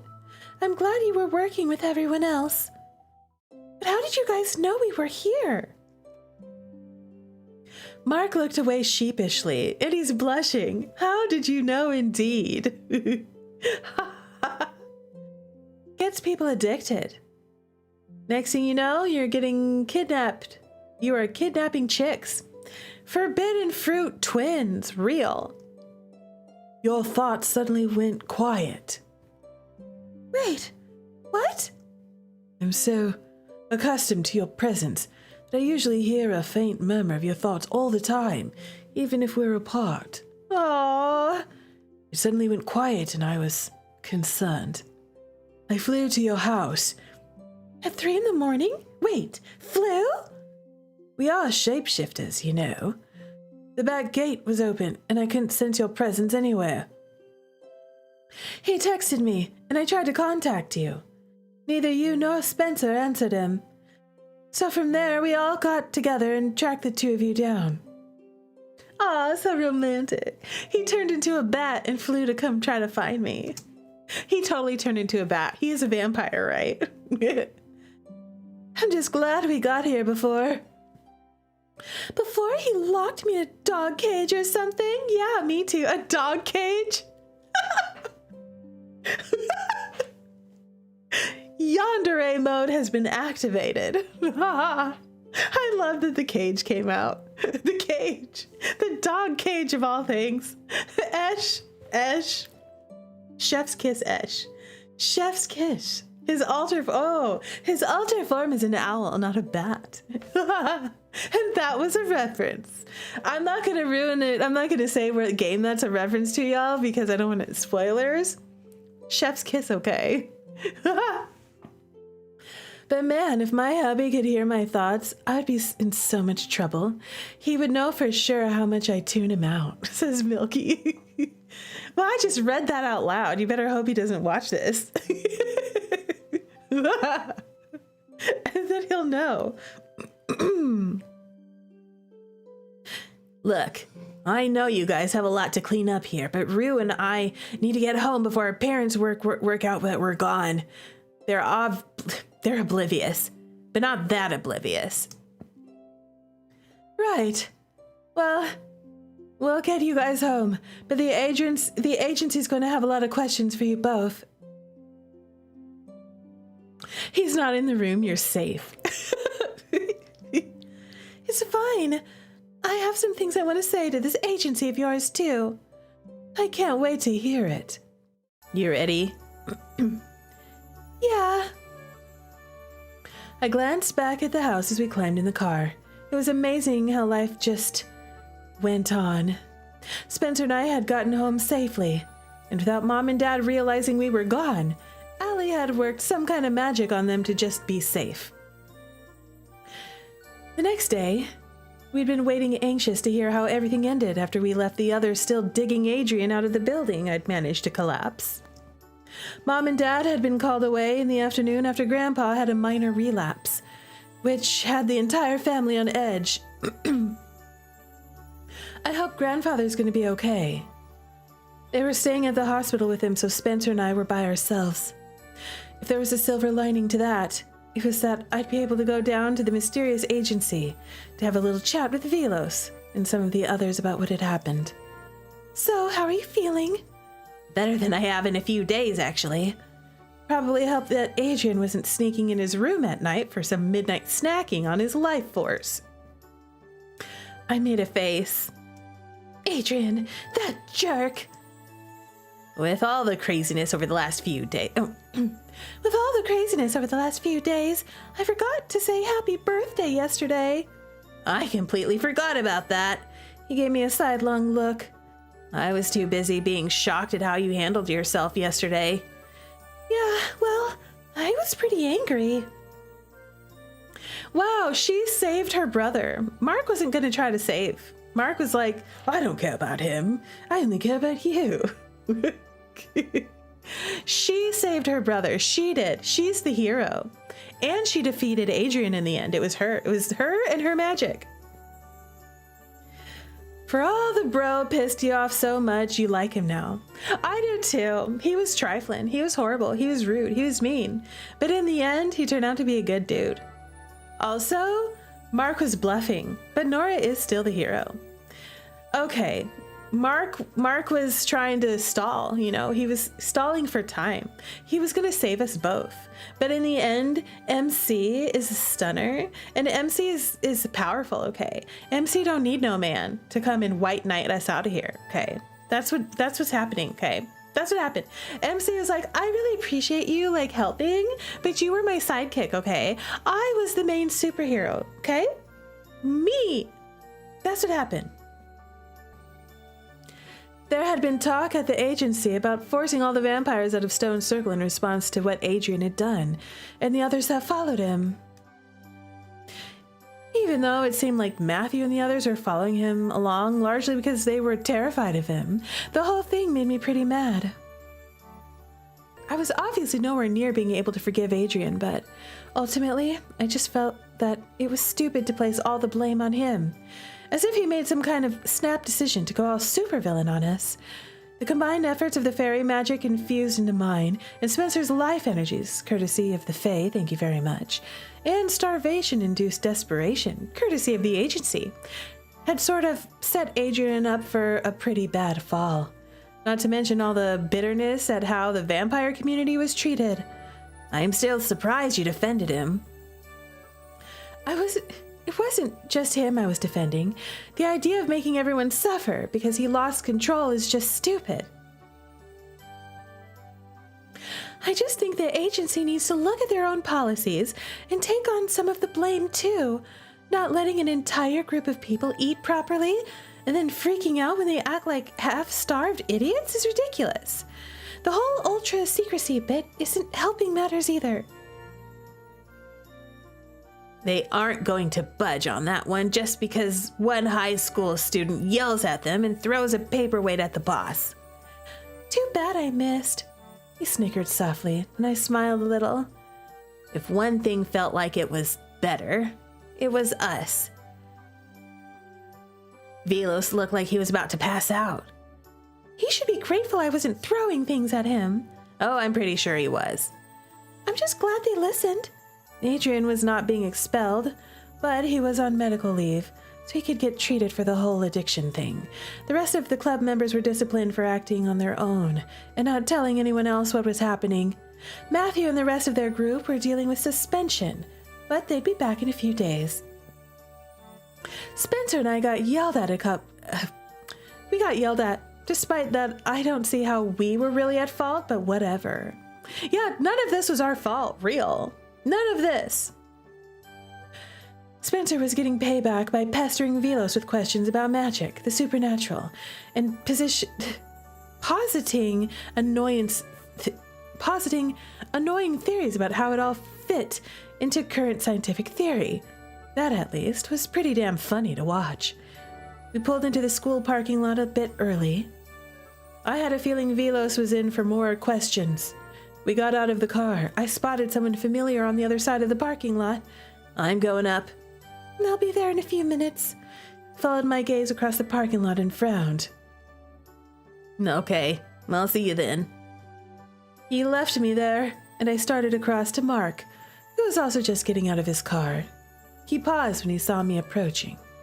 We hadn't talked a whole lot the past couple of days. At the very least, our little fight seemed to be in the past, but it felt like we still had some unresolved issues. Things had sort of backtracked a fair bit. A few days of flushed romance had faded behind everything that had happened since. Oh, we're not getting the romance ending, are we? And I wasn't sure where we'd be going from here on out. Hey. Hello? You're here early. As are you. Yeah. I see you arrived with your brother. How is he? Adapting. Better than I thought he would, really. That's good, I suppose. I just wanted to see how things were. I mean, I know something like this probably caused some ripples in your community. To say the least, but we're mitigating the damage.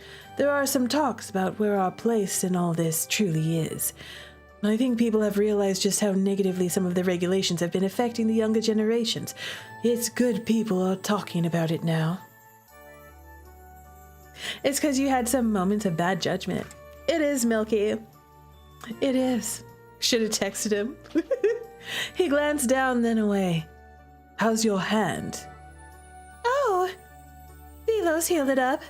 It's still a little sore, but he says it'll be fine in a day or two. I'm glad. Magic healing is pretty amazing. Anyway, I didn't want to bug you, so I just wanted... Wait. Yeah? Rue, I want to say this now rather than leave things unsaid. I think you and I should...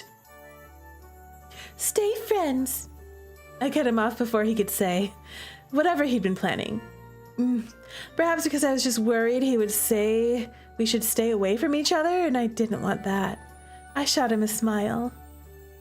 Because after all, your grades are really going to start slipping again if we don't keep tutoring you. That's what you're going to say, right?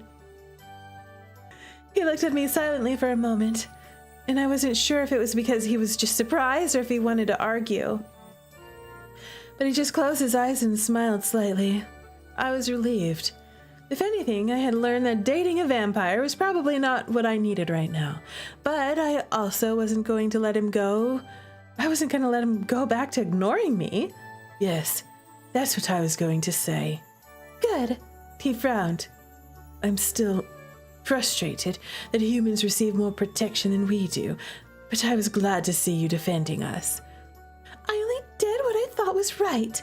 After all, this is a really weird community, and I think that means you need kind of a weird approach to deal with it.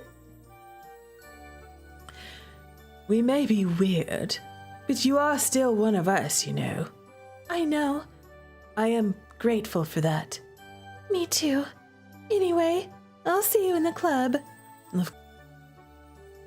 I waved and started back across the parking lot, wondering if I should go rescue Velos from Spencer, or just let him suffer. Rue, hey! She joined me and we went up together, the first time in a while. It really felt like things were going to be okay.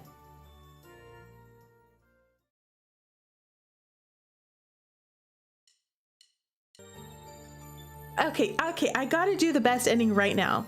Yes, I do. I'm gonna fast forward through everything. I need the kiss CG. I need a smooch. But what was I saying? This isn't the time to go to pieces. I don't know why you're blaming yourself, but just knock it off. I gave him a sidelong look. What's with you and finding it utterly necessary to blame someone for everything that happens? I looked around the building, chewing my lip as I tried to take in the situation. I guess I should just be thankful you're not blaming me for this one. You're not mad at me? I raised an eyebrow. No, why would I be? You don't remember what happened? I didn't actually. Though the way he was acting was a bit concerning.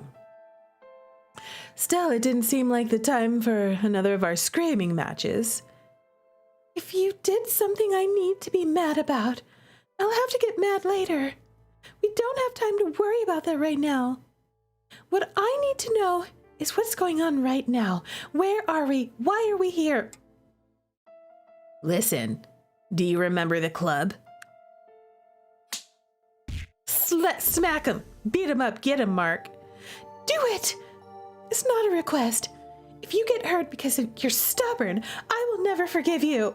Suck my blood. Suck me, Mark. Suck me dry. You're going to enjoy this, Milky. That's what's happening. What's the point of being weird about it? You're a pain. So are you. I love the banter. He took my hand hesitantly and finally lowered his head to the injury, pressing his mouth against my skin. I wasn't sure what I expected. It hurt. Of course. I mean, he was sort of nibbling at a pretty deep laceration.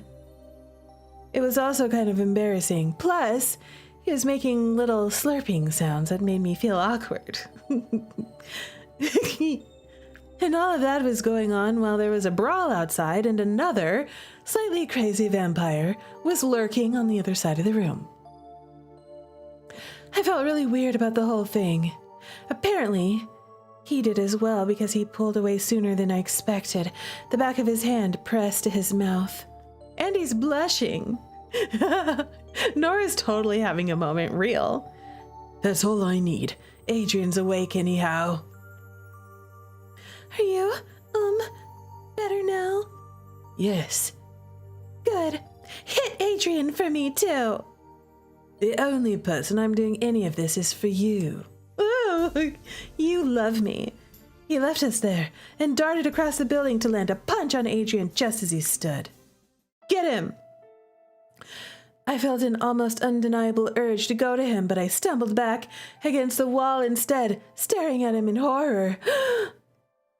What had he done to me? This is what Spencer felt every time Adrian told him to do something. I said, come here. Are we a raven now? We're a raven. He loves me. He does love me. And then I listened to my man, okay? My Pookie.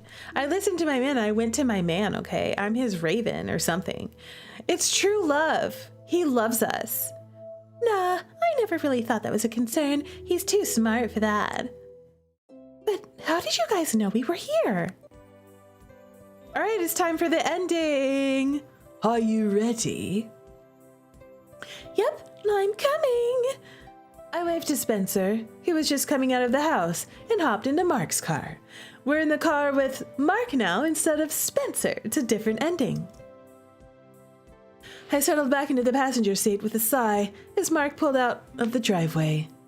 Even after all that had happened, life just kind of kept going. Spencer and I had gotten home safely that night, and without Mom and Dad realizing we were gone. Allie had worked some kind of magic on them just to be safe.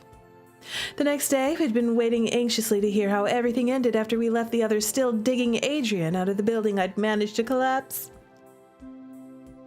Mom and Dad had been called away in the afternoon after Grandpa had a minor relapse.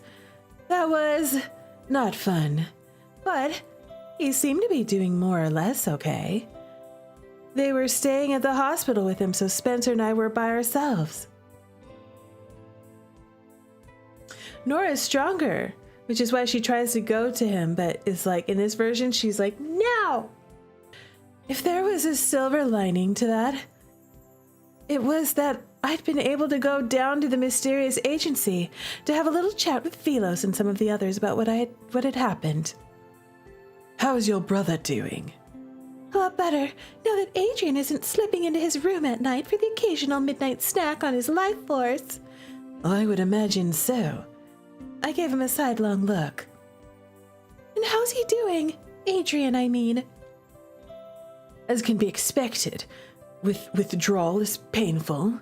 If he was human, he would likely not survive it. If he was human, he wouldn't have been eating fairy life force to begin with. Perhaps not, but humans have eaten fairy fruits many times, and they typically don't survive being weaned off it. That was true enough. Is it addictive to humans too? Wow. Fairies suck. Perhaps. But Adrian and his friends owe the leniency he received to one particular fairy whose shouting at the agency's director could apparently be heard out on the street. I wasn't shouting that loudly. That is not what I heard. I also heard you threw a paperweight. I was angry. Clearly.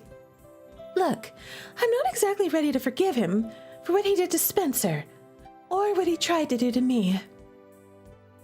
But it's unfair to lay all the blame on him. At the core of everything was the fact that he was half-starved due to the agency's regulations on Vitae, not to mention the bitterness about his brother and how vampires in general are treated. They have to accept part of the blame. Yeah, says Eshberry. Yeah, and Fae folklore eating fairy fruit makes you instantly addicted and obsessive about getting more. And if you can't, you typically waste away and die. So I use that same concept on Adrian. I love that. That's awesome. That's so good. I doubt they would have had you not. I doubt they would have had you not insisted loudly and violently. As it is, he's lucky he's only on medical leave, not expelled. The others are lucky to be dealing with suspension only. Yeah, well, I'm less inclined to be as kind to Matthew as the others, but from the sounds of it, they were pretty terrified after Adrian threatened them. So, I guess it doesn't make sense to be too hard on them either. I have to admit that I was surprised you defended him so vehemently. His voice was a little tinged with annoyance. I smirked slightly and reached for his hand. Are you jealous? I wasn't trying to protect just Adrian, you know. I know. Look at her blush. We reached the school and went up to the club together. Mornings these days were a little more active than usual. All the club members had been disciplined for acting on their own and not telling anyone else what happened. Spencer and I got yelled at by Velos. A lot. Pretty much everyone was being forced to help him in the library, carting books around, sorting storage rooms, and so on, as punishment. Spencer was getting revenge by pestering him with questions about the supernatural, though. That was usually fun to watch. They didn't seem to get along. I was pretty sure it was because they were a lot alike. But it was nice to see Spencer adapting, slowly but surely. I dropped my things on the sofa and went to the library door. I didn't head to the library, though, instead. To Solace Court. Marc was right behind me. Not going to the library this morning. Velos will complain. Coffee first. He can complain all he wants, but he's going to complain more if I'm cranky. No doubt. I stopped halfway through the courtyard and turned to him. We'd been spending time together the last few days, but the fight we'd had last week wasn't something we'd really talked about yet. I hated leaving that hanging. It felt wrong to just move on without addressing that. I took a deep breath and moved a little closer to him. Marc, about last week, I want you to know that He stopped my words with a finger to my lips. I know. Reading my mind again. He frowned. Your thoughts have gotten a lot quieter since you returned to your own body.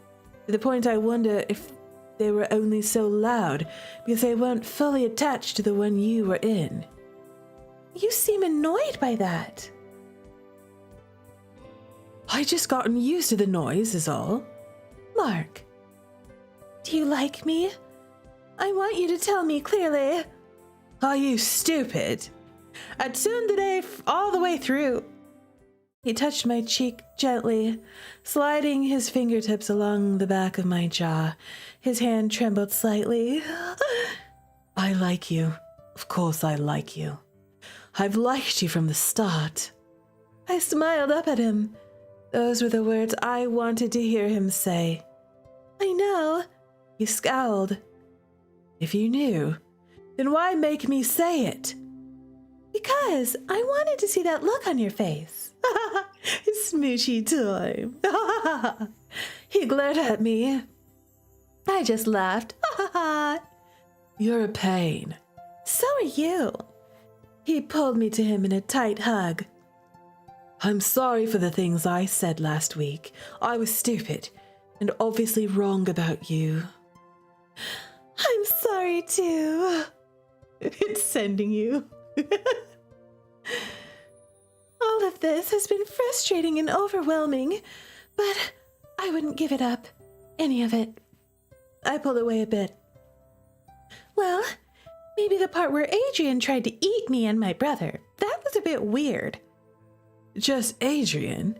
It didn't bother you when I did it. I flushed and looked away. That was an extenuating circumstance. He put his fingers on my chin, lifting my face to look at him. It was, and I don't intend to do it again. You're not prey. That isn't how I see you. I know. I'm just glad fairy blood doesn't have the same addictive properties as our life energy. It would be annoying if you kept trying to bite me every time we saw each other. Real. It would be. Yes, it looks like your fairy magic doesn't work on me. Then what does work on you? Would you really like to know? Is it my lips? Of course I do. I need some kind of weapon against you. Milky says he can take a nibble when he needs. Yes, he can. Bite me, Marc. He gave me a teasing smile as he pulled me against him. My eyes went wide as heat flooded my face. I suppose I have no choice but to give a demonstration then. And with that, he leaned down and kissed me. Oh, how sweet. What a passionate, romantic kiss. Yay. Hooray. Yay. I love it. Yes, I do. I love it. Oh, it's stunning. Honestly, the art is so peak. Oh, I love it. Oh. And with that, he leaned down and kissed me. I wrapped my arms around him tightly, so grateful to be able to be with him, to be a part of his life, and grateful that he was part of mine. It had been a rocky start, but I had a feeling it was only going to get better from here. No, I knew it was only going to get better. Oh, yay! Yay! I'm happy now. I'm happy. Looking at the art from 8 to 9 years ago is cringy for you? You can still see the charm, like the lip moosh. I like how they actually got in there, you know? It wasn't like a stage kiss. It was like a real get in there. Lip moosh. Yes. I love this game. Okay, let me see if I can get one bad ending. Okay. I turned out to be the bad guy. You didn't guess that, did you? I'm going to question him further this time. We're looking at him cautiously. It's like, really? We were dating? What, are you, is this because I have magical amnesia? Get it? Amnesia? Are you a yandere for me, sir? Yes. I happen to know of another love interest who did that to me once. Come with me. Okay, I'm gonna read this because I feel like there could be an ending. He's gonna pretend to be my boyfriend. I looked at him cautiously. You said we were dating. I couldn't quite keep the doubt out of my voice, though that did have a ring of familiarity about it. Was I really dating someone with such a cocky smile? He doesn't seem like my type. Are dating. And like I said, I'm sorry for upsetting you. I really just want to get you back home safely. Come with me. He held a hand out to me and I eyed it warily. Somehow this explanation didn't add up. Even if we argued and I ran off in the middle of the woods at night, why did I wake up at the foot of a tree? Did I just fall asleep after running away from him? And why couldn't I remember anything? Arguing didn't make me feel like I'd been... Wait, could it be that? Did you drug me? What? No. You did, didn't you? That's why I can't remember things right. I'm onto you now. That is not what happened. You totally hesitated there. I didn't. You did. You absolutely hesitated. I edged away from him. If I drugged you, how did you manage to run away from me? How should I know? You're the kidnapper, and my memories are all messed up from whatever you gave me. I didn't give you anything. That, I can assure you, is the truth. Right, because you just admit to it if you did. He took a step closer. Don't you dare come closer to me. I'm gonna call home right now. I felt around for my phone, keeping an eye close on him. Wait, I don't have my phone. I patted all my pockets, but no phone was to be found. Why don't you just come with me? You don't even have your phone. He looks very hungry. He's about to attack. You're not going to be able to get home without my help. Stay away from me. He lunged at me. I let out a shriek as I scrambled away and broke into a run. Wait! I heard him crashing through the underbrush after me.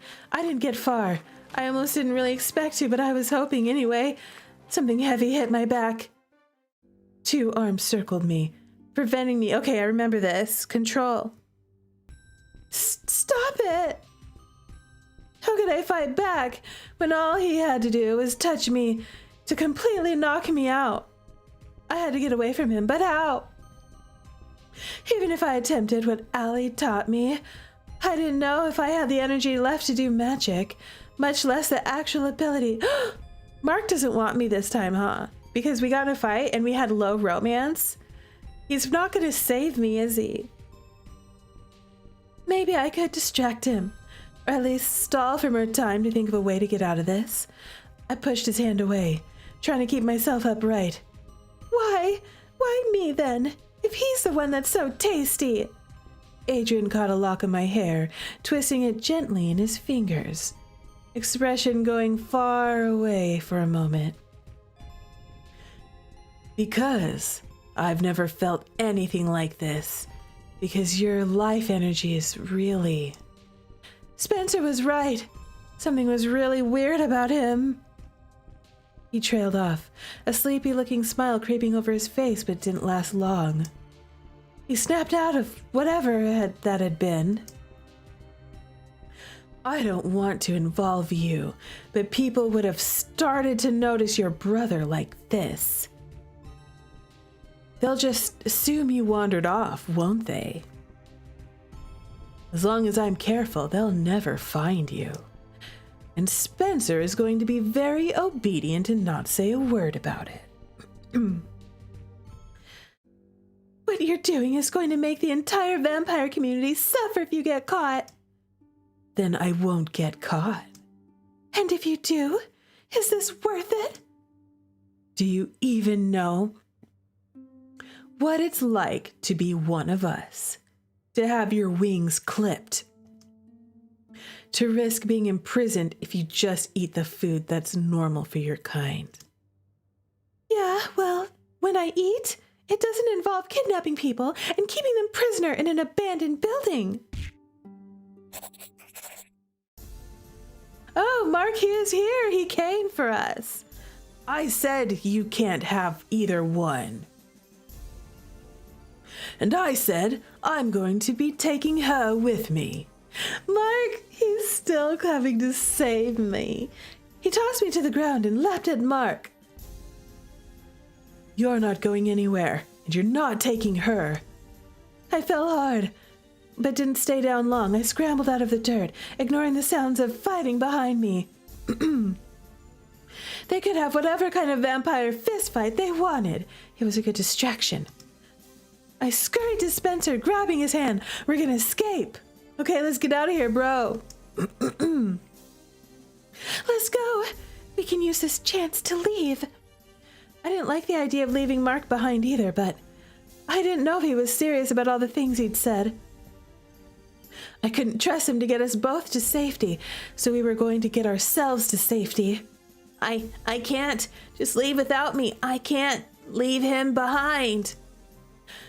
I'm not leaving you here. We finally understand each other again. I'm not leaving you here for him. There's finally a chance for things to go back to the way they were before. How can things go back to how they were before? He gestured wildly behind me.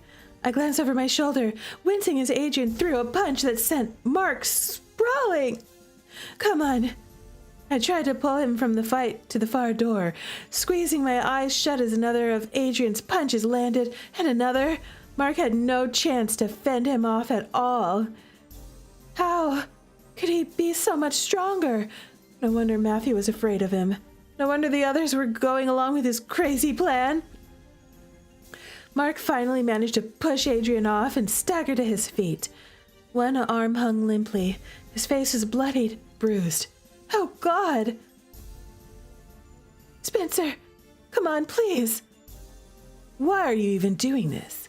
If you just walk away now, I'll let you go. No! You know what your little girlfriend was thinking just a while ago? That she hates vampires. What? How does he know that? A look of hurt flashed across Marc's face. Oh, God.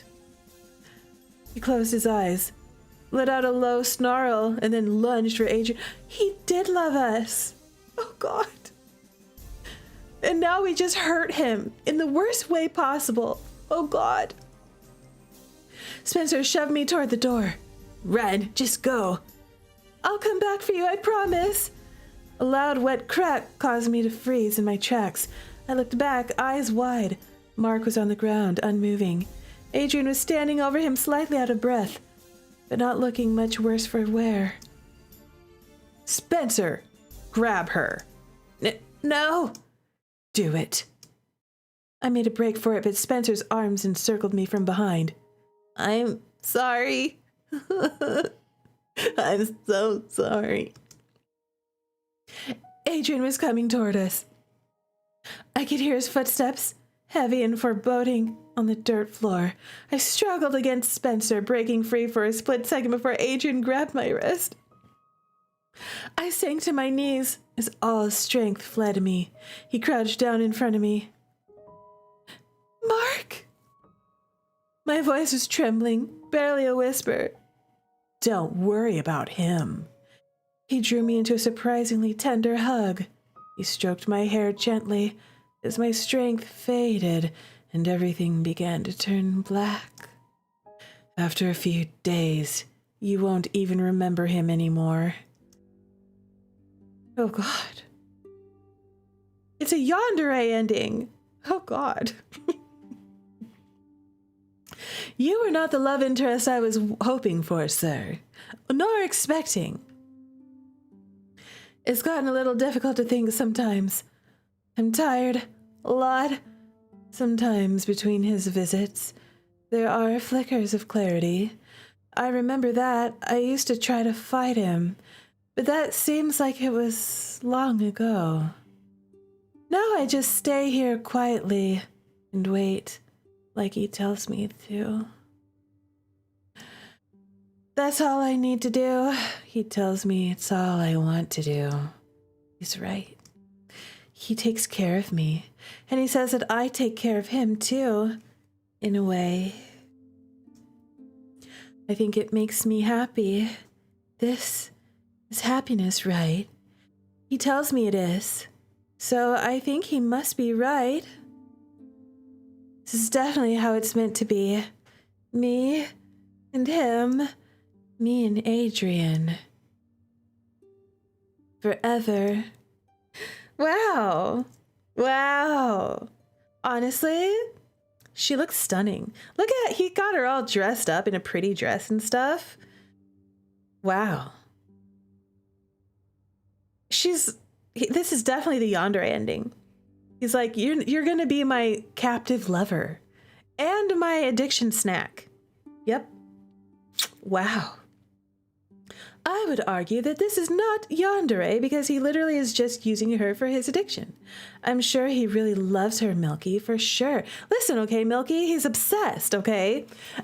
Yandere is, it means sick love, okay? I think he thinks he loves her. Look at how he's got her dressed up. It's a total Yandere ending, 100%. The end. Now cracks a noble heart. Good night, sweet prince. And flights of angels sing thee to thy rest. William Shakespeare. Wow, what a nice use of Shakespeare. That was something. That was something. All right, let's look at our beautiful CGs since we collected all of Marc's CGs. Look at how handsome he is. He's a stunner. Look at how dignified he is. I love that I gave him like a British voice because look at him, he's drinking tea. Wow. Look at how like spicy this scene was. I remember this. I thought we were gonna make out right here, but we didn't. We just had a lot of tension, you know? ST. And then we zoomed in. Oh man, we got spicy. We're like, listen, Marc. Okay, don't sass me. How dare you? Also kiss me. And then he was like, yes, Rue, I will kiss you. I'm desperately in love with you. It's our first kiss out on the patio. Oh, isn't it romantic? Oh, and then guess what? We're going to continue kissing. We're really hardcore making out. My hair is all in, my hand is in your hair. My lip is on your lip. Yes. And then we kissed even more. He saved us, okay? And we went back to the place where we had our first kiss and we made out again in the same place. Look how passionate we are. We love each other. We're gonna be together forever. He can have a nibble if he wants every now and then. Oh, and then also, look how cute he was when we were locked up together. That's what happened. I was looking at him going, oh my God, why are you so cute? I'm supposed to be mad at you. How dare you worm your way into my heart, you stupid tsundere. And then there was a Yandere ending with Adrian. How dare you, Adrian? How could you do this to me? Lie and tell me that you're my boyfriend and lock me up, me and my brother, and snack on me every single day. And then I don't remember anything. I'm just high all the time and tired and falling asleep. Listen, him draining us is the equivalent of the tea. You know what I say? In these games, never drink the tea, because the next thing you know, you're gonna wake up in a dog crate. Or tied up like this. Real. Wow, y'all. This was so fun. I love this game. So, thank you so much for joining me. I hope you had a great time. I sure did. If you want more of this, well, here's the Changeling album. I'll put it on the end screen for you on YouTube, okay? And if you had fun, like and subscribe, okay? I was dedicated. I gave you the whole Marc route, all right? Subscribe, follow, like, all the things, whatever. Watch more. And thank you, Ash, again. You're a stunner. You're amazing, and I love your game. I love it. I'm a fan. I'm a rabid, obsessed fan. I'm like, you got me so addicted to this game that I literally couldn't put it down. I should have stopped hours ago, right? If I was being responsible adult. But I couldn't stop playing it. I had to see more. And I'm happy because I got all the CGs. Yes, I did. Marc, you should look happy at me right now. I have the upset looking boyfriend on there because we got in a fight, but in the end, we're in love. We're happy together. Okay, anyways, good night, y'all. Bye-bye.